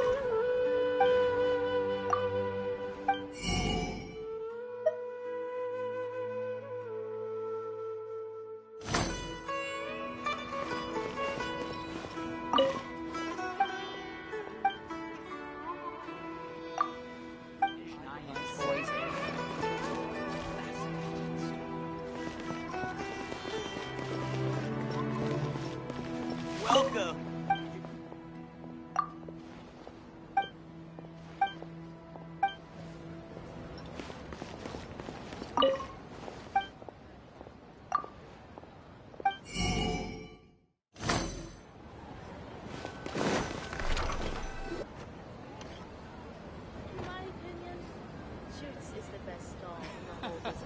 Every item I sell here What's comes so with great its own about snakes? fascinating toys. Sorry I'm late, Nilu. Oh, Dunyarzad. It was taking you so long that I assumed you got trapped at home, but you made it in the end. Uh-oh. But if Dia's here, that means you got caught, right? You could say that, but everything worked out. She's on our side now. Not completely. Oh, and who are these two? Oh, meet the Traveler and Paimon, my two newest friends. They're visitors who just arrived at Sumeru City and are looking for information on Lesser Lord Kusanali. So you're followers from another land? That's wonderful. You two absolutely mustn't miss the Sabzerus festival. By the way, Dunyarzad, we've already started decorating the Grand Bazaar. It looks spectacular, thanks to your generous contribution. You're very welcome. It's the only thing I could do. Do you still have enough Mora? Probably? But don't sweat it. We've already finished renovating the stage. Come on, I'll show you.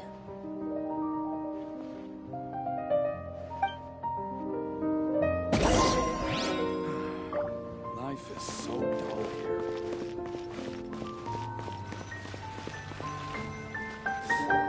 Wow! This place is amazing! Not bad. The stairs were nothing.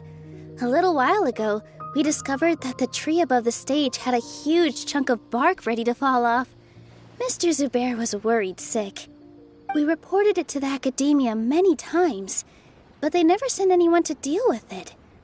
We didn't want anything bad happening, so we were going to cancel all the stage performances.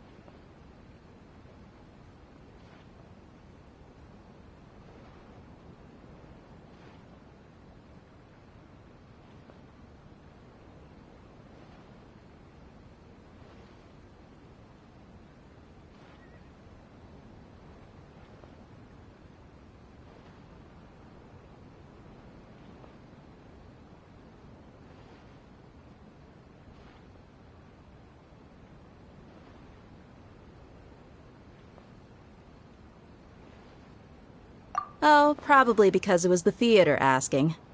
The Academia looks down on performers like us. They probably think it would be best if the theater closed down completely. We can't let that happen, though. Not only would everyone involved in the theater go hungry, but then we wouldn't be able to hold the Sub-Zero's festival anymore. Thank the Dendro Archon for Dunyarzad. But the more she gave us, we hired someone to patch up the tree, and we also gave the stage a much-needed makeover. The stage is going to be even prettier when it's festival time. I can't wait for you to see it. And I can't wait to see you on the stage. You've been practicing so long already. It's almost time for your dream to become reality. It's our dream. I'll do my best for the two of us. Nilou, what are you gonna be doing at the festival? She'll be dancing the dance of Sub-Zeros, the most important performance at the Sub-Zeros festival. Dunyarzad, have you told them the origin of this holiday? I only told them about the Greater Lord and Lesser Lord so far. Okay, then I'll tell you two about how this holiday came to be. According to legend, the Sub-Zeros festival was originally the Goddess of Flowers' birthday celebration for the Greater Lord. A long, long time ago, on one of Greater Lord Rukkhadevata's birthdays, her friends threw her a celebratory banquet. Some of the gods got drunk. One started playing music, and the Greater Lord started singing, so the Goddess of Flowers began to dance. As she danced upon the grass, countless beautiful parisaras began to bloom wherever she stepped. Those brilliant purple flowers became her dazzling... Of course they did. When people mention the gods, they always think of the Archon War. But Sumeru's gods also had happy times. Although they aren't around anymore, they're preserved in our tradition of dance. This outfit I'm wearing is apparently based on how the Goddess of Flowers looked. Though we're just tiny people compared to the Divine, we still have to do our best to make sure that the birthday girl feels loved on her special day. Nilou, you of all people will definitely be able to convey our well wishes to the Dendro Archon. I also noticed that you went the extra mile and scattered parisaras around the stage. They symbolize the Goddess of Flowers, after all.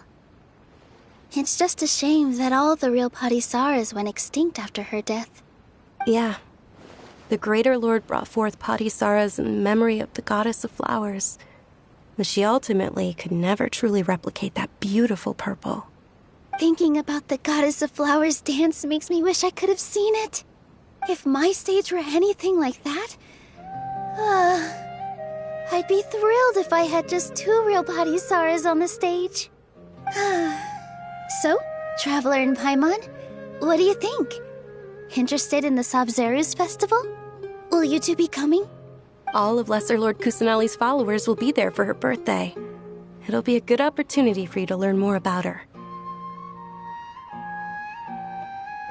Ooh, Paimon thinks that's a great idea!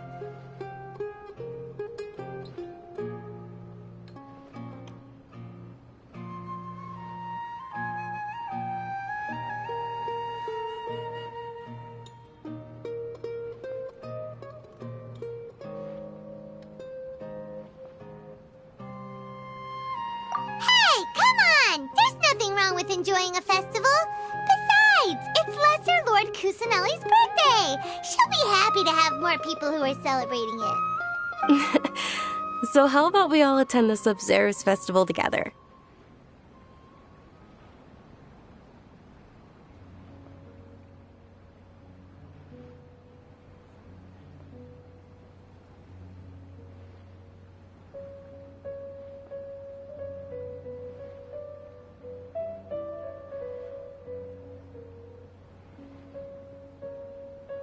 Dunyarzad, let me show you which stage decorations we've picked out so far.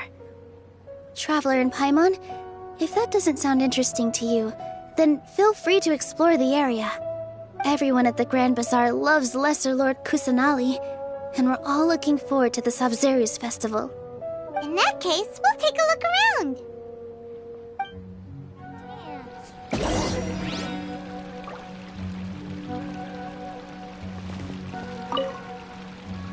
Whoa! Did you know that the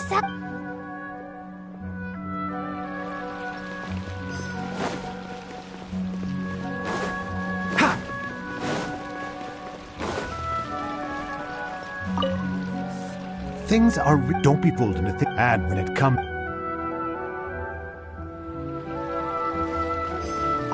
Huh. Revamping the stage for the festival couldn't have been... I don't know much about the... Oh, and the perfume sold... I mean...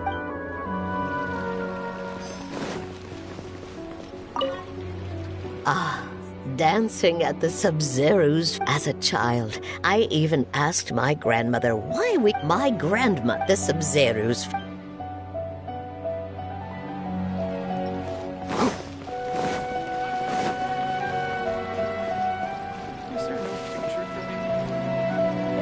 Milu, your outfit looks amazing. I thought I'd... Wow. Did you... Uh-huh. Sewing is a fundamental skill for... May I? Of course.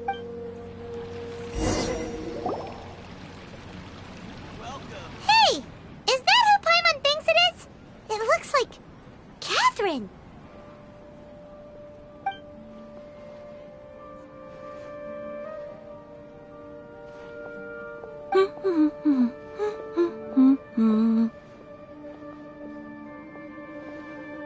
Huh. Come to think of it, Paimon's only ever seen her behind the counter at the Adventurers Guild. This is the first time we've ever seen her taking a break. Hey, Catherine! Huh? Oh, hey! It's the Traveler and Paimon! What's shaken? Whoa.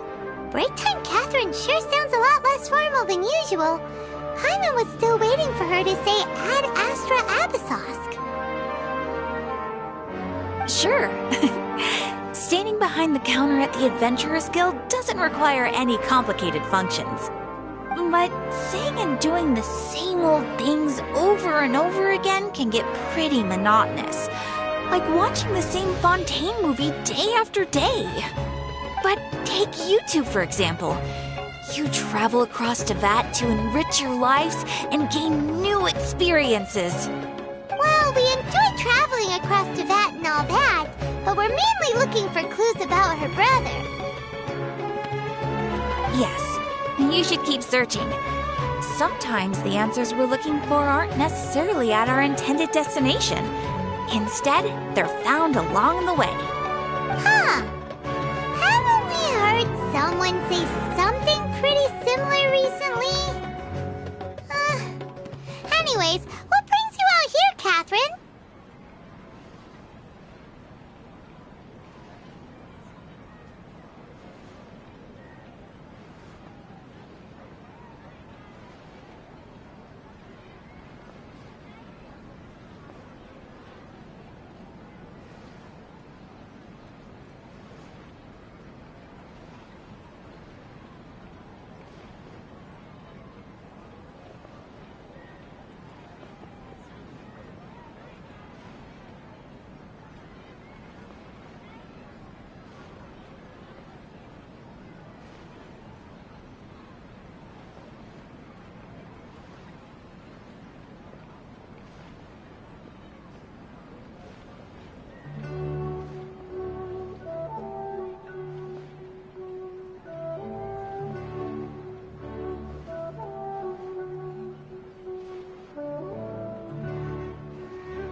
No, not particularly.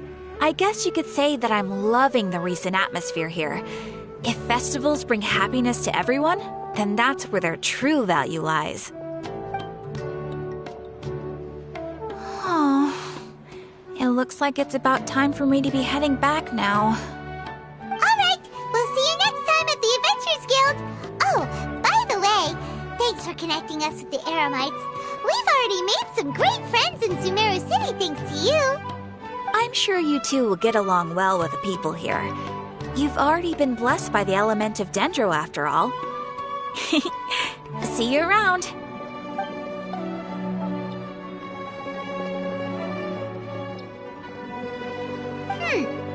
There's something really different about Catherine today. Hey, Traveler.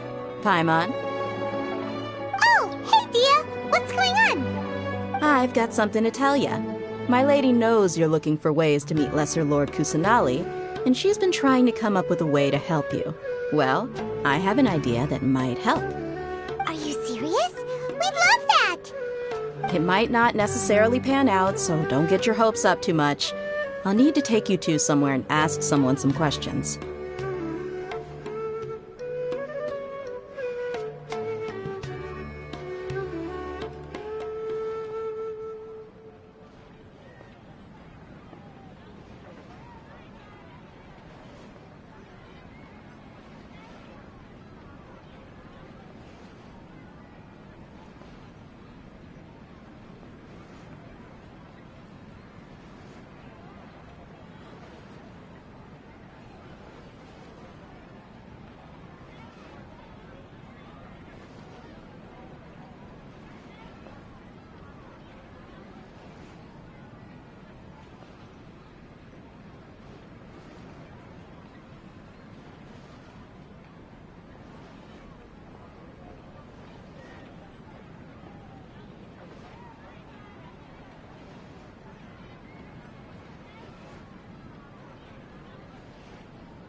My lady is feeling a little worn out at the moment.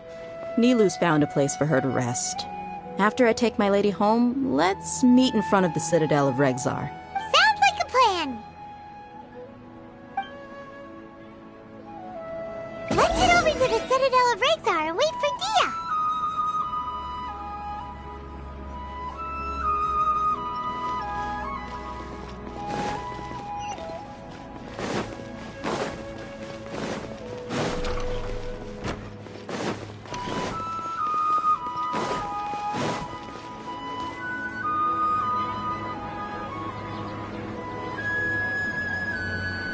Sorry, I'm late.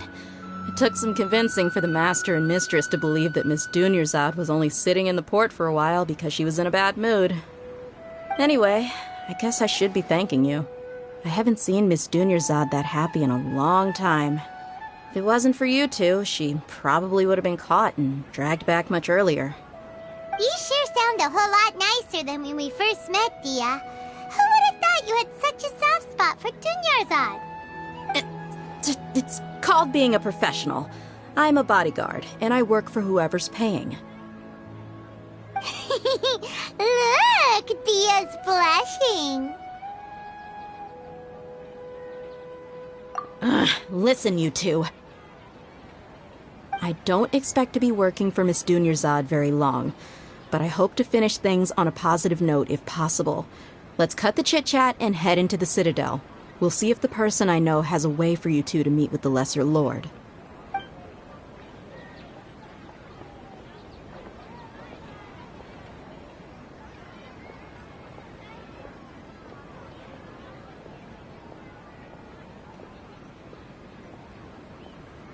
Oh, hey, Chief. Ha, Dia! What are you doing here? And well, didn't expect to see you three together. I take it you all know each other already? Mm-hmm. We met this morning after the Adventurers Guild pointed us to Ozfon for more info. No kidding. Huh. So, where's Ruksha? I thought I'd help these two out by asking about the theft. Anything you can tell him? Ruksha's gone over to the Academia. The Grand Sage recently ordered Sumeru City to begin bolstering its defenses, so people from all over have been called back to the city. Since you've already mentioned the theft, I suppose I might as well tell him what we know. Appreciate it, Chief. Theft? Sorry, what the heck are you guys talking about? Just recently, the Academia lost something, and there's a chance the item is connected with the Dendro Archon. This case might just somehow help you in meeting her. I suppose that's one way to look at it. But if you ask me, the case is more about the Academia than anything else. Let me fill you in. The Academia recently sent a convoy to pick up an important package from Aru village. Word got out, and the convoy was robbed on its way back. The Grand Sage took the whole matter very seriously. Not only did he dispatch the Matra, but also enlisted our help in the search for leads. All we know so far is that whatever was stolen is currently in Port Ormos.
You two have heard of Port Ormos, haven't you? It's the largest commercial port in all of Sumeru. You can travel there by leaving Sumeru City and heading south along the river. The Academia's grip isn't long enough to reach all the way to Port Ormos, so the city's a little more laid back, meaning the population's also a mixed bag. You never know who you'll meet there. Apparently what was lost has a great deal to do with the Akasha, knowledge, and even the gods. I'm afraid I don't have any other details for you, though. If you're interested, maybe you could head to Port Ormos and ask around yourselves. If you want my advice... Are you serious, Chief? All the Academia students are in Sumeru City, you know. Why should they pretend to be students in Port Ormos? If you're also interested, just go there and see what happens. Count me out. I've got plenty of work to do here for the Homayani family. And take it from me, if you two really do decide to visit Port Ormos, you'd best watch your backs. Let's just say that the Eremites there aren't nearly as friendly as those here in Sumeru City. There are even some extremists who go around shouting slogans like, "Retake Sumeru for the Scarlet King." Word is that more and more are joining their movement. They're becoming a real headache for Chief and the others. You bet they are.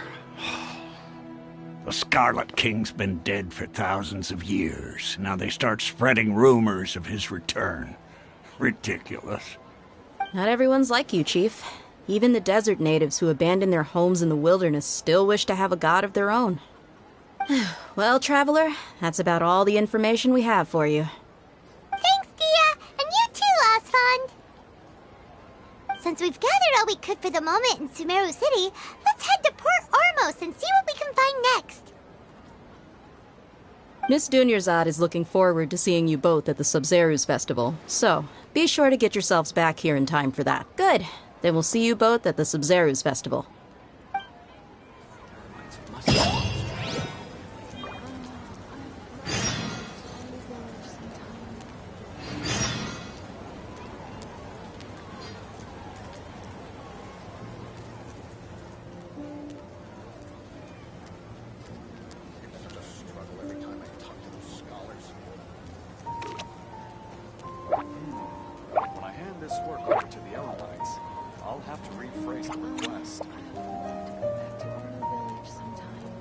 Military supplies for the Eremites must be distributed appropriately.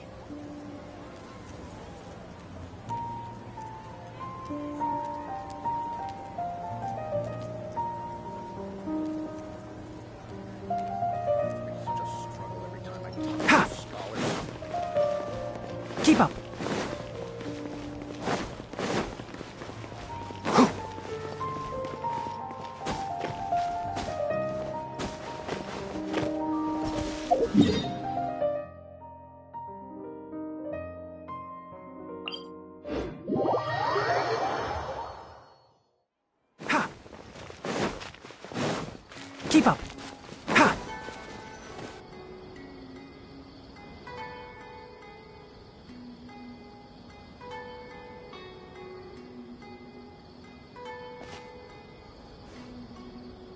Come and have a good look yourself. Traditional spices of the highest quality, made with pride and experience. You've got a deal. I can't thank you enough for always looking after my business. Believe me, I'm not making this up. Several Eremite mercenary groups are nearly in open conflict, but does the core of 30 care? And that's not all. Did you know that... Wow! Talk about hurly-burly! This place is busy! Oh, guess that's only to be expected for the largest port in Sumeru.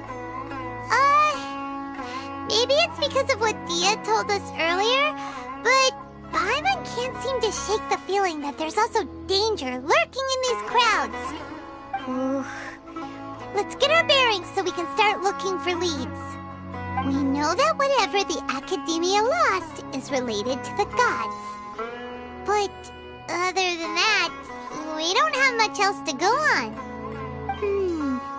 Osfun told us to try posing as Academia students while asking around. Paimon checked the Akasha on the way here, and the Academia doesn't seem to have any research facilities in Port Ormos. Paimon doesn't get it. Won't we look even more suspicious going around saying we're Academia students and asking about the stolen item? Well, given all the people that come through here every day, if there's any information to be found, Paimon bets we could find it in the market. Let's ask around and see what we come up with.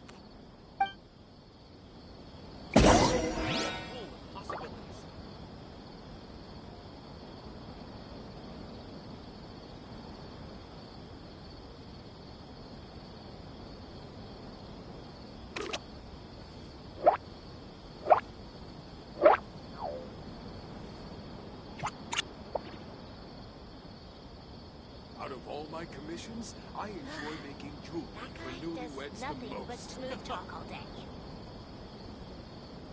Life is full of possibilities.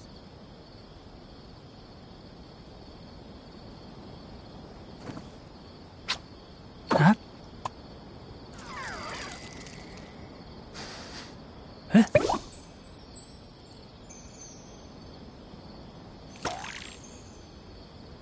Out of all my commissions, Ah. I enjoy making jewelry for newlyweds the most. Welcome.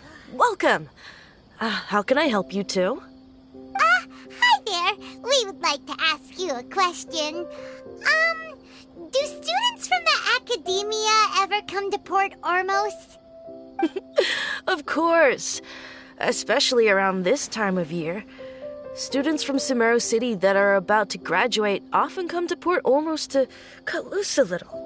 Many people often talk about how hard it is to get accepted into the Academia, let alone graduate. But those who finish their studies and go on to become full-time researchers at the Academia have it even harder. Sure, we may not be Sumeru City, but Port Ormos offers beautiful scenery and a stress-free environment.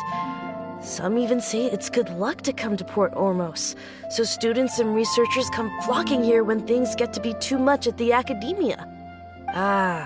You see over there? Those are students from the Academia.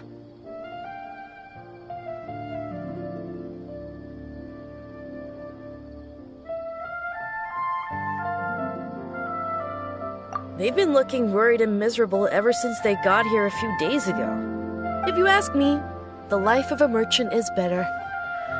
So long as the Akasha teaches us what we need, then life is good. Those students seem to be discussing something. Let's see if we can listen in.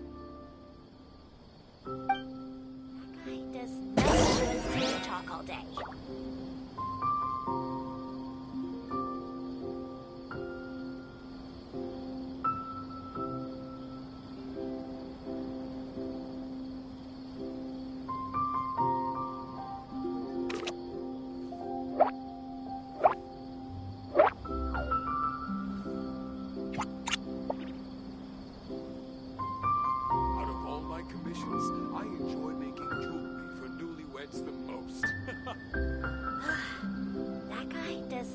nothing but smooth talk all day.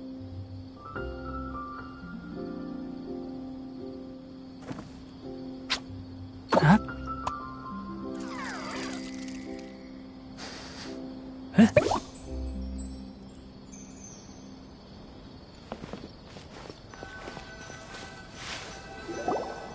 It's no good. I've tried asking around, but I haven't been able to learn anything useful. Not to mention that a bunch of scary-looking Eremite mercenaries have been posted along the streets now. There's been a lot of fighting between the different Eremite factions in Port Ormos. If we choose to move on our own, then it would be wise to steer clear of them. Especially the group that's constantly shouting some stuff about the Scarlet King and some resurrection. I've even heard that the Citadel of Regzar is starting to get fed up with them. What was that group called again? Ein something or other? They're called Ein El Akhmar. Today, I heard that the thing we're after might be in their possession at the moment. Wait, come again?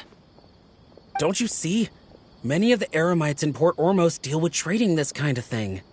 They're usually pretty wary of outsiders, but not so with students of the academia. It's because the kind of goods that students are looking for aren't the kind of goods that Eremites are after. As long as they know you're a student, then deals can be made. I've heard that Ein al-Hakmar likes to set up shop at the Jafar Tavern. Supposedly, if you're willing to part with 500,000 mora, they'll give you info on anything. Wait, did you say 500,000?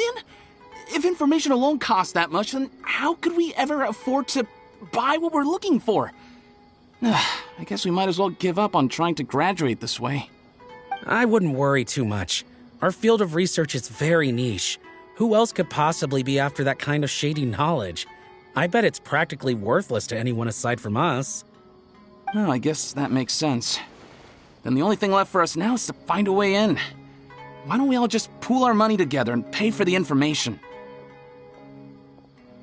Whoa! Did you hear that? A niche field of research and shady knowledge? It all sounds so... What's our plan? Wait, didn't you hear what they just said? Buying information is going to cost us 500,000 mora! Have you... Oh, all right.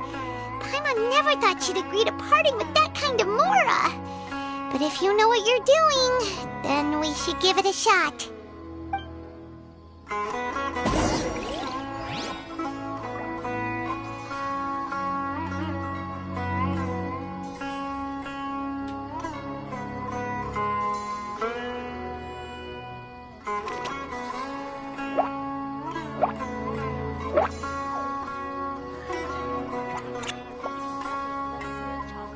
Out of all my commissions, I enjoy making jewelry for newlyweds the most.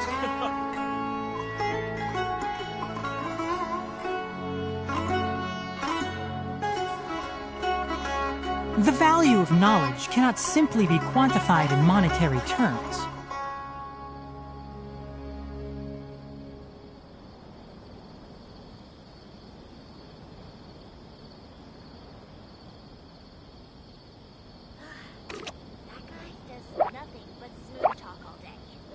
Out of all my commissions, I enjoy making jewelry for newlyweds the most.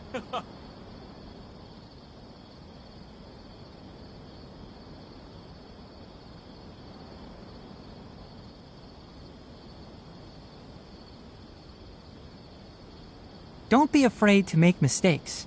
It's all part of the learning process.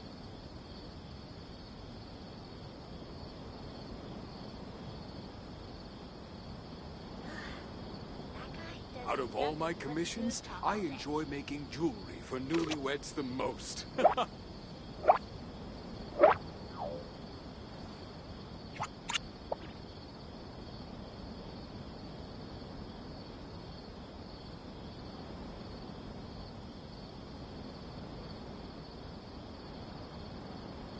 The value of knowledge cannot simply be quantified in monetary terms. Out of all my commissions, I enjoy making jewelry for newlyweds the most.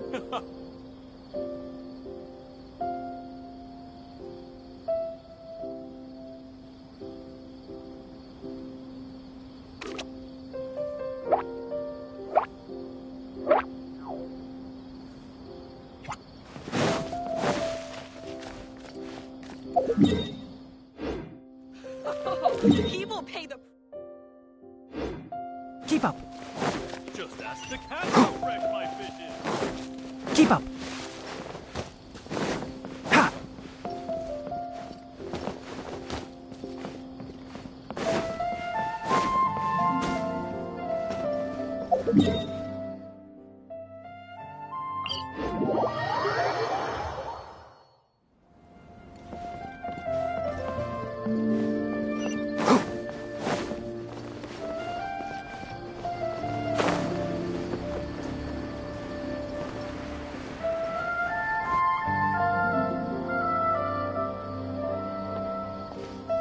Port Ormos is pretty great. There's so many new and interesting things, not to mention all the tasty food. Sumeru's largest commercial port sure lives up to its name. Look at all the merchants, and everyone seems excited just to be here.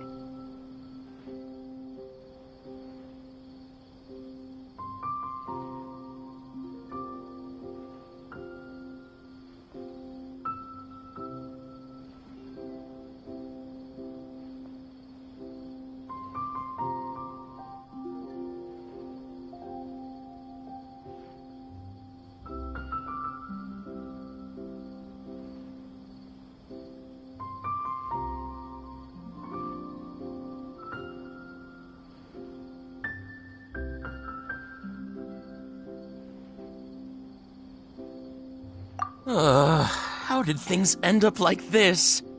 All thanks to your artistic license. That's how. I should have made you wait until we got an update from Tanja.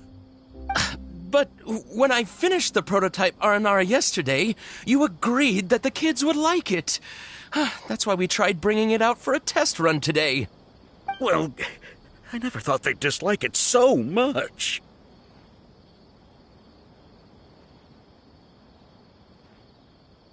Oh, what should we do?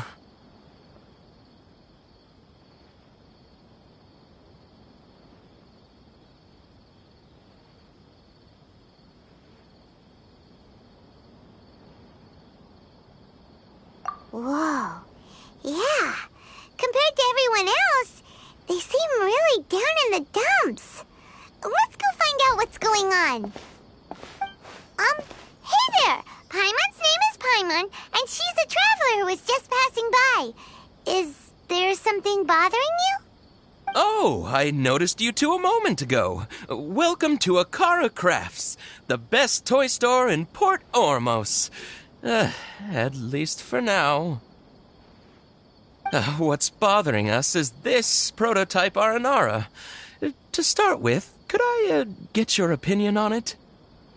Prototype Aranara? You mean this wood carving here?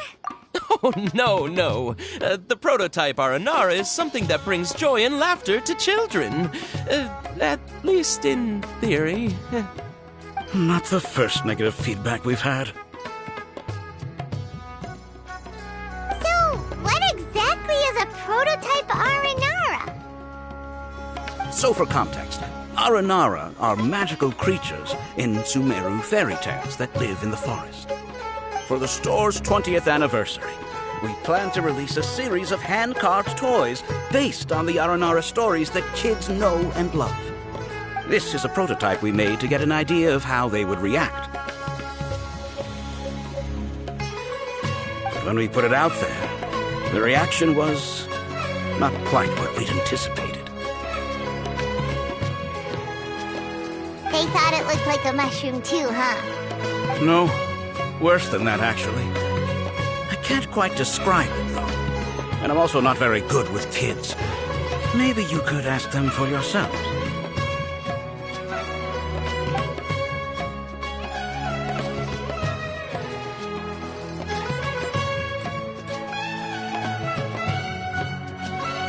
This is not an Aranara.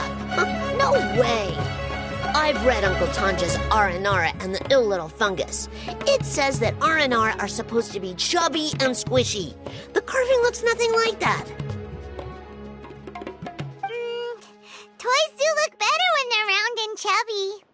Uncle Tonder said in Aranara's vow that you can deceive the eyes, but you can't deceive the heart.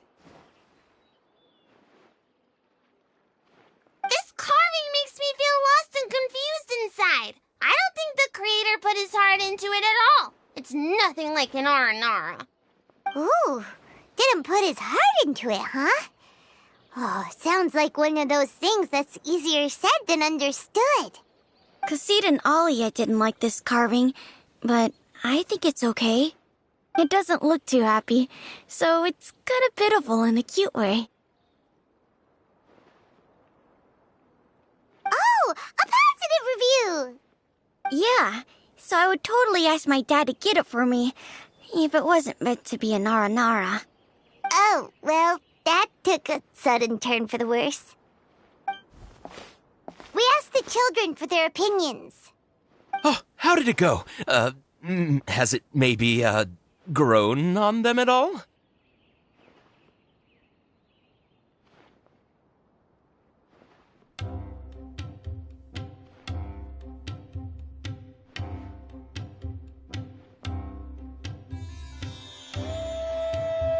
Oh, this is such a shame. Oh, the kids kept mentioning it. Uncle Tanger, he wrote quite a few, but around a year or so. That's right.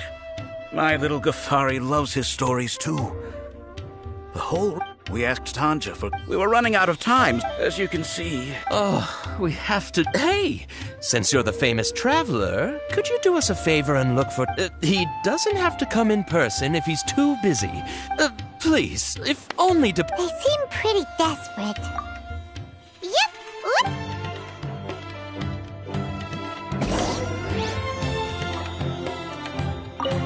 Tanjo takes his son with him. Maybe that's why he was able to come up. Anyway, we're counting on you. Please find...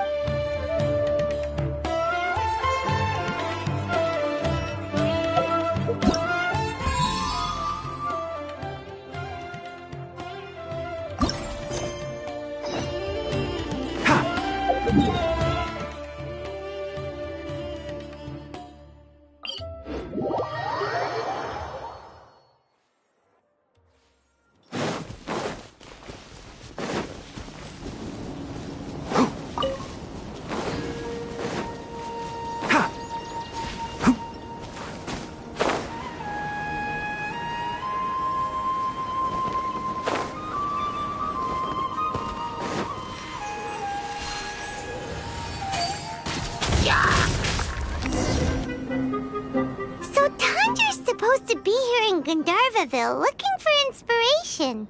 Should we yell his name at the top of our lungs? Hey, buddy. What's your name? What are you doing here all alone? Do you live in Gandharvaville? Regardless, don't worry. As a train... Hi, Miss Force Ranger. When people say, don't mind me, what they really mean is don't worry... Hey, don't cry. Huh, that voice sounds familiar. Oh, it's Kale!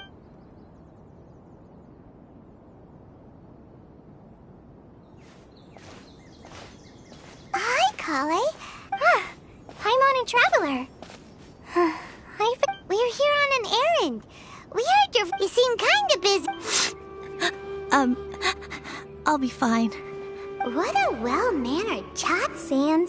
There is not a lot of sand in a forest. You keep saying you're okay because you don't want us to know what you're upset about, right?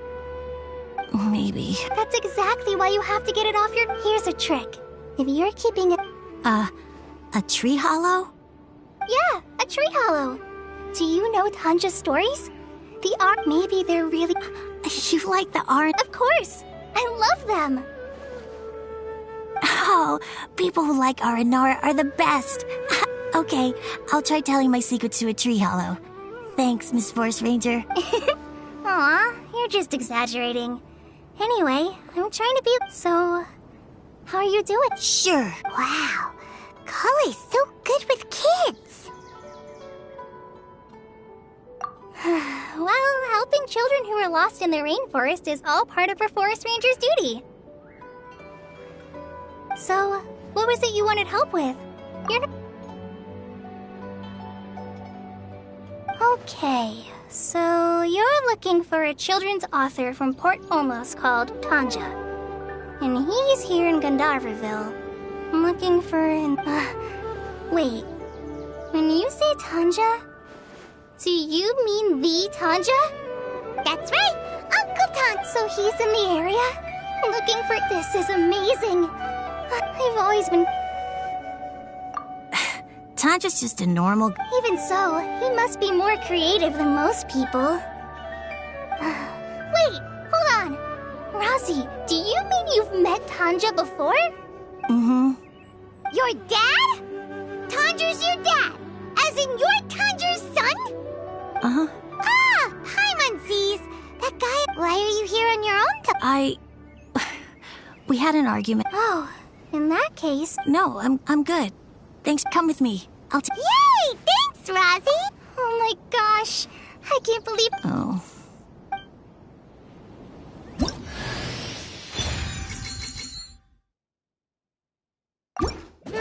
So Tanja headed this way. I know this place pretty well. Follow me.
Add Astra.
Stay close and you will live.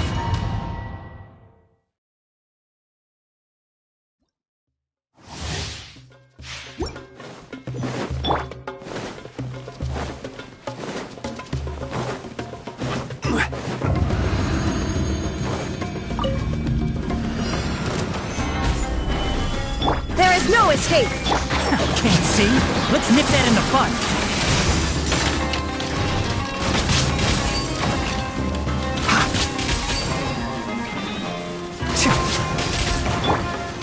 Solidify! Allow me! Torn to oblivion! Illusion shattered! Gather! I will have order! I'll uproot you!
Stabilize!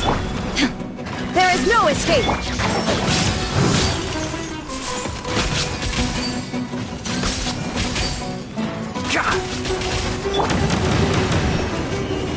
Gather! Shine down! Rest and rebuild!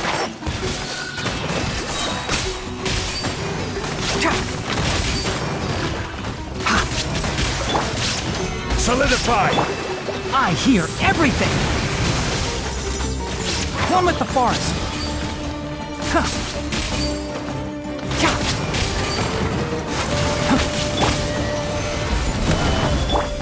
Enough! Azuma shines eternal!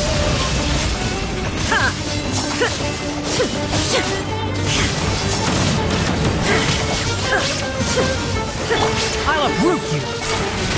Enshroud! This is order! Allow me!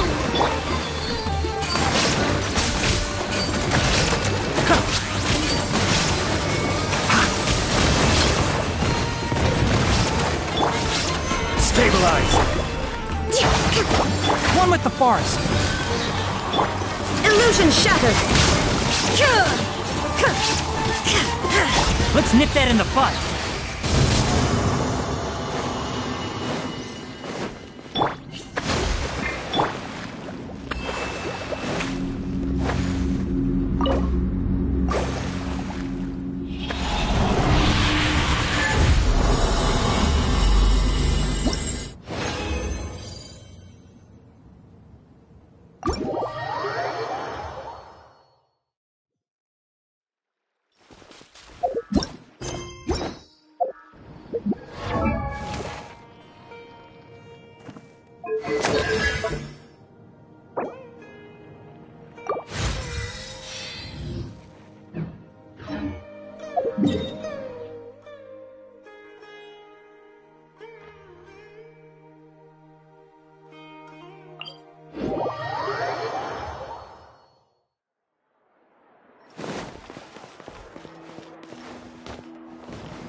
Keep up!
Keep up! Solidify! There is no escape!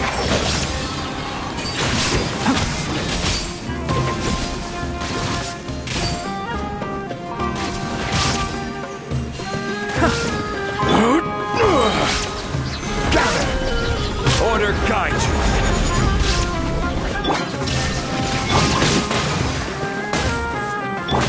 Can't see? I'm getting sick of this game. I'll uproot you! Never testing my patience.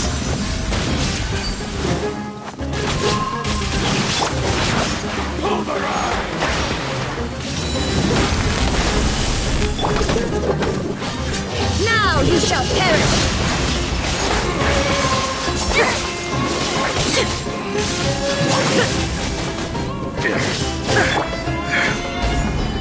I will have order. Hold the line!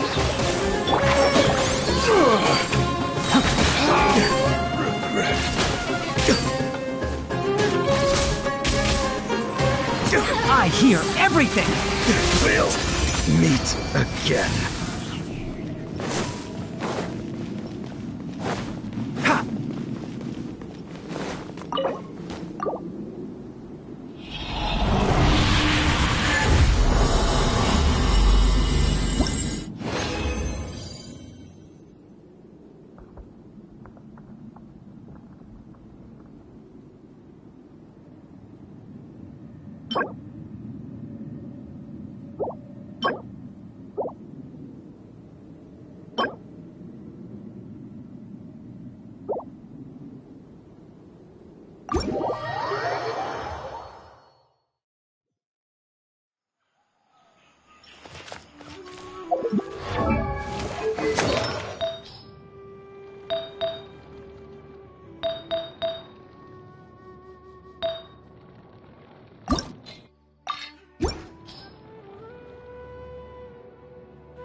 Keep up.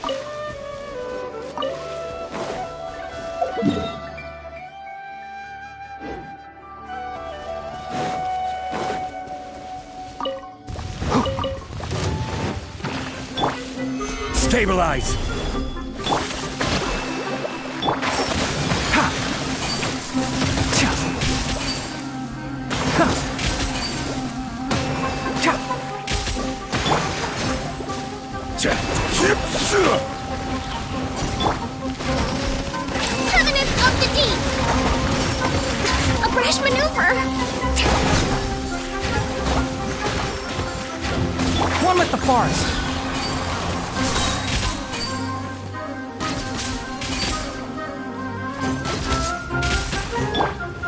Gather! I'll uproot you. Keep up. Enshroud.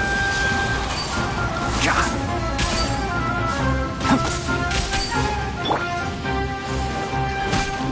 Allow me! Illusion shattered!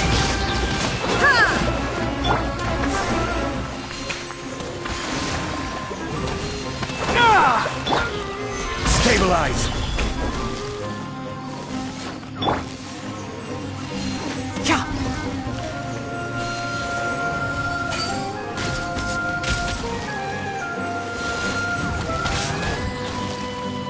One with the forest.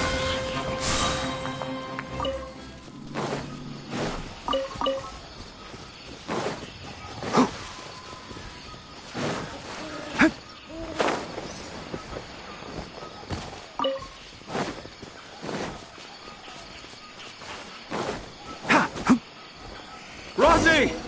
Where are you, Rosie? Someone's calling for Rosie over there.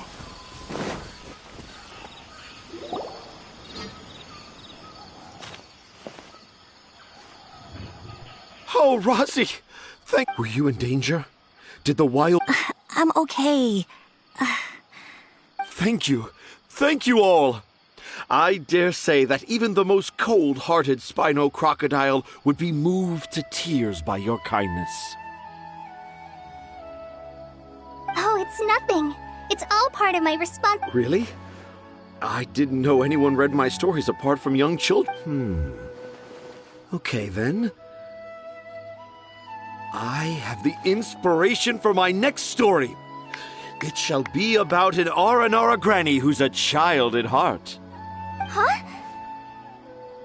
It's an honor to become the source of your inspiration. Whoa.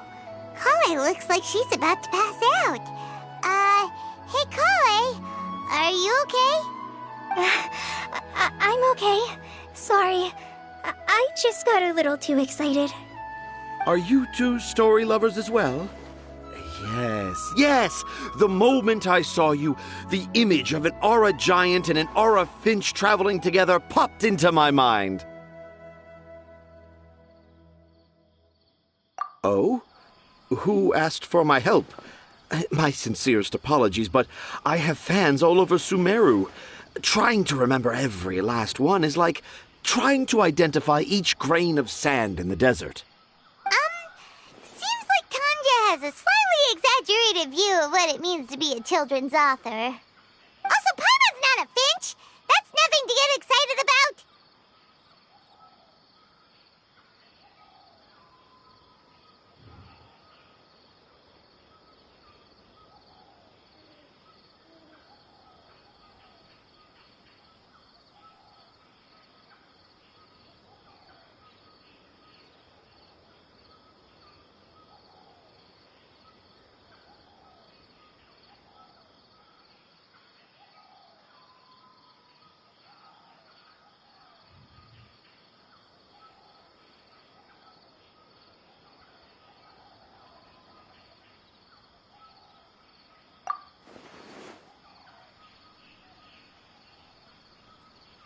Akara Crafts. Oh, right. I remember now.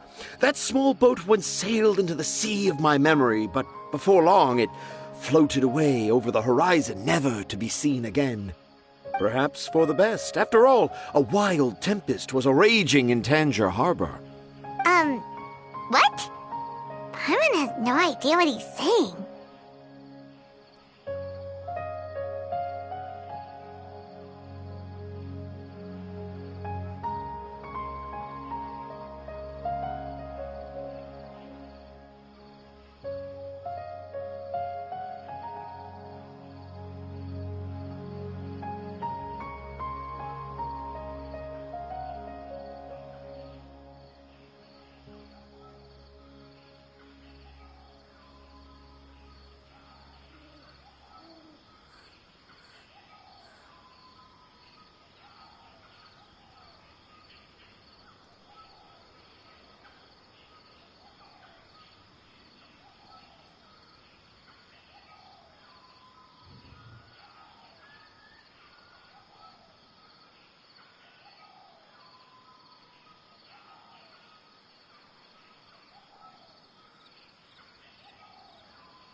What should we do?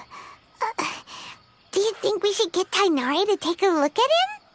Dad's saying he forgot about helping the people at Akara Crafts learn more about Aranara because right now he has something more important to do. Oh, that's what he meant! Well, there it is! All the proof you needed that this kid is definitely Tanjiro's son. Wait, no, this isn't the time for all that. Tanjiro, your help is pretty vital to the toy makers. You gotta do something. But the garden that blooms before my eyes is of greater importance, for therein lies the beautiful Patisara that all the children of Sumeru dream of. I, Tanjiro, have found evidence of Aranara activity right here in the Avidia forest, conclusively proving that Aranara not only exist in stories, but in real life too. If I manage to document the first real-life Aranara sighting, the petty problems that perplex Akara Crafts will be untangled in no time. Meanwhile, I may well be able to leverage this to assume leadership of the Academia. Then all across Sumeru will know of the great Tanjiro living in humble Port Ormos.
Any papers myself, but I think you need to have a bunch of them approved by the review board before entering the Academia. You also need a detailed and objective experiment record. Anyway, Tanja, what did you mean by evidence of R&R activity? The hook's what's important in a story. The great storyteller Tanjiro never gives his audience the bait right away. Come with me. Wait, not that way. Kale, what's wrong? Nothing. But that way leads us deeper into the Avidia forest. I'm just concerned for Tanja's safety. And I think I'm starting to understand why Razi and Tanja were fighting.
Just as I expected, the promise of one of my stories has kept you hot on my heels. But this is just an ordinary tree hollow. Paimon's not seeing any evidence of Aranara. You can deceive the eyes, but you can't deceive the heart. Look with your heart and you too will understand. Paimon's not sure what look with your heart means. But anyway, let's start by investigating the area around this tree hollow.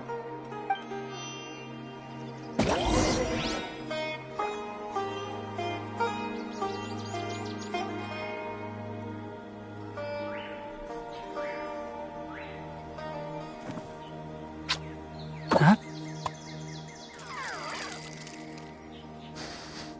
Huh?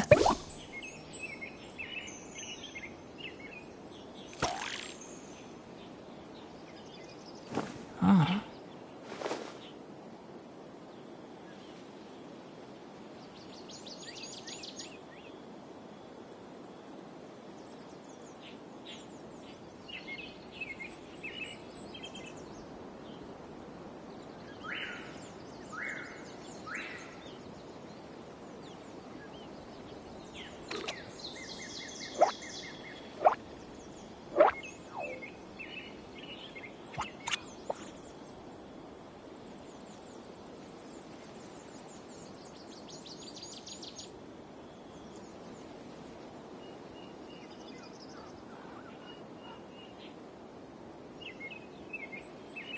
Don't be afraid to make mistakes.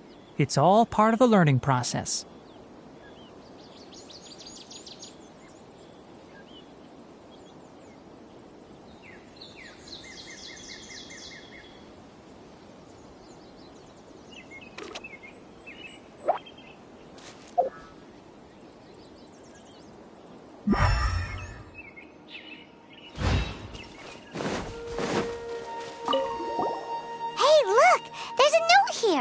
Could this be the evidence that Tanja was talking about?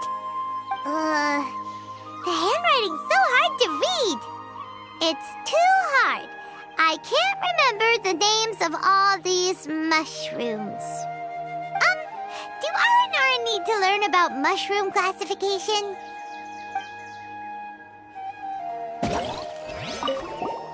Here's another note that says, that sounds more like... There's another one here! A clever...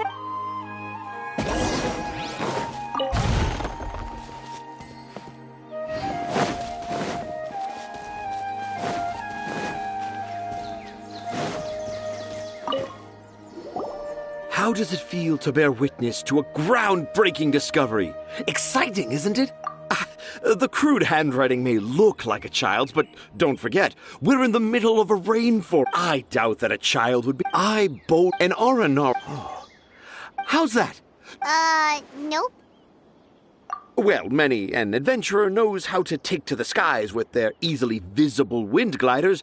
Yet how about you, Miss Forest Ranger? Do you soar into the atmosphere on the wings of imagination?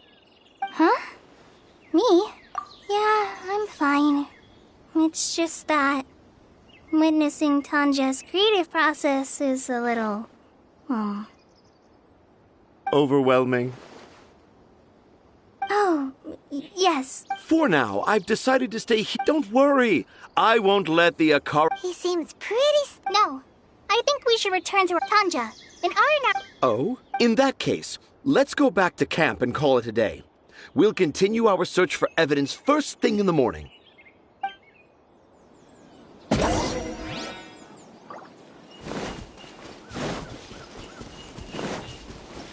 Keep up.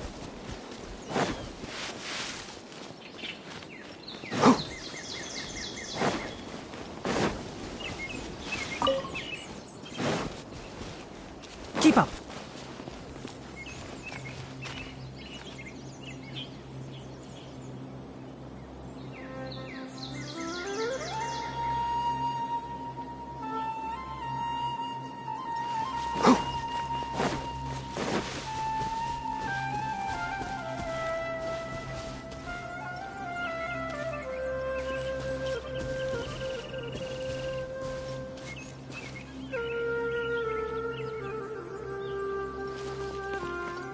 Keep up.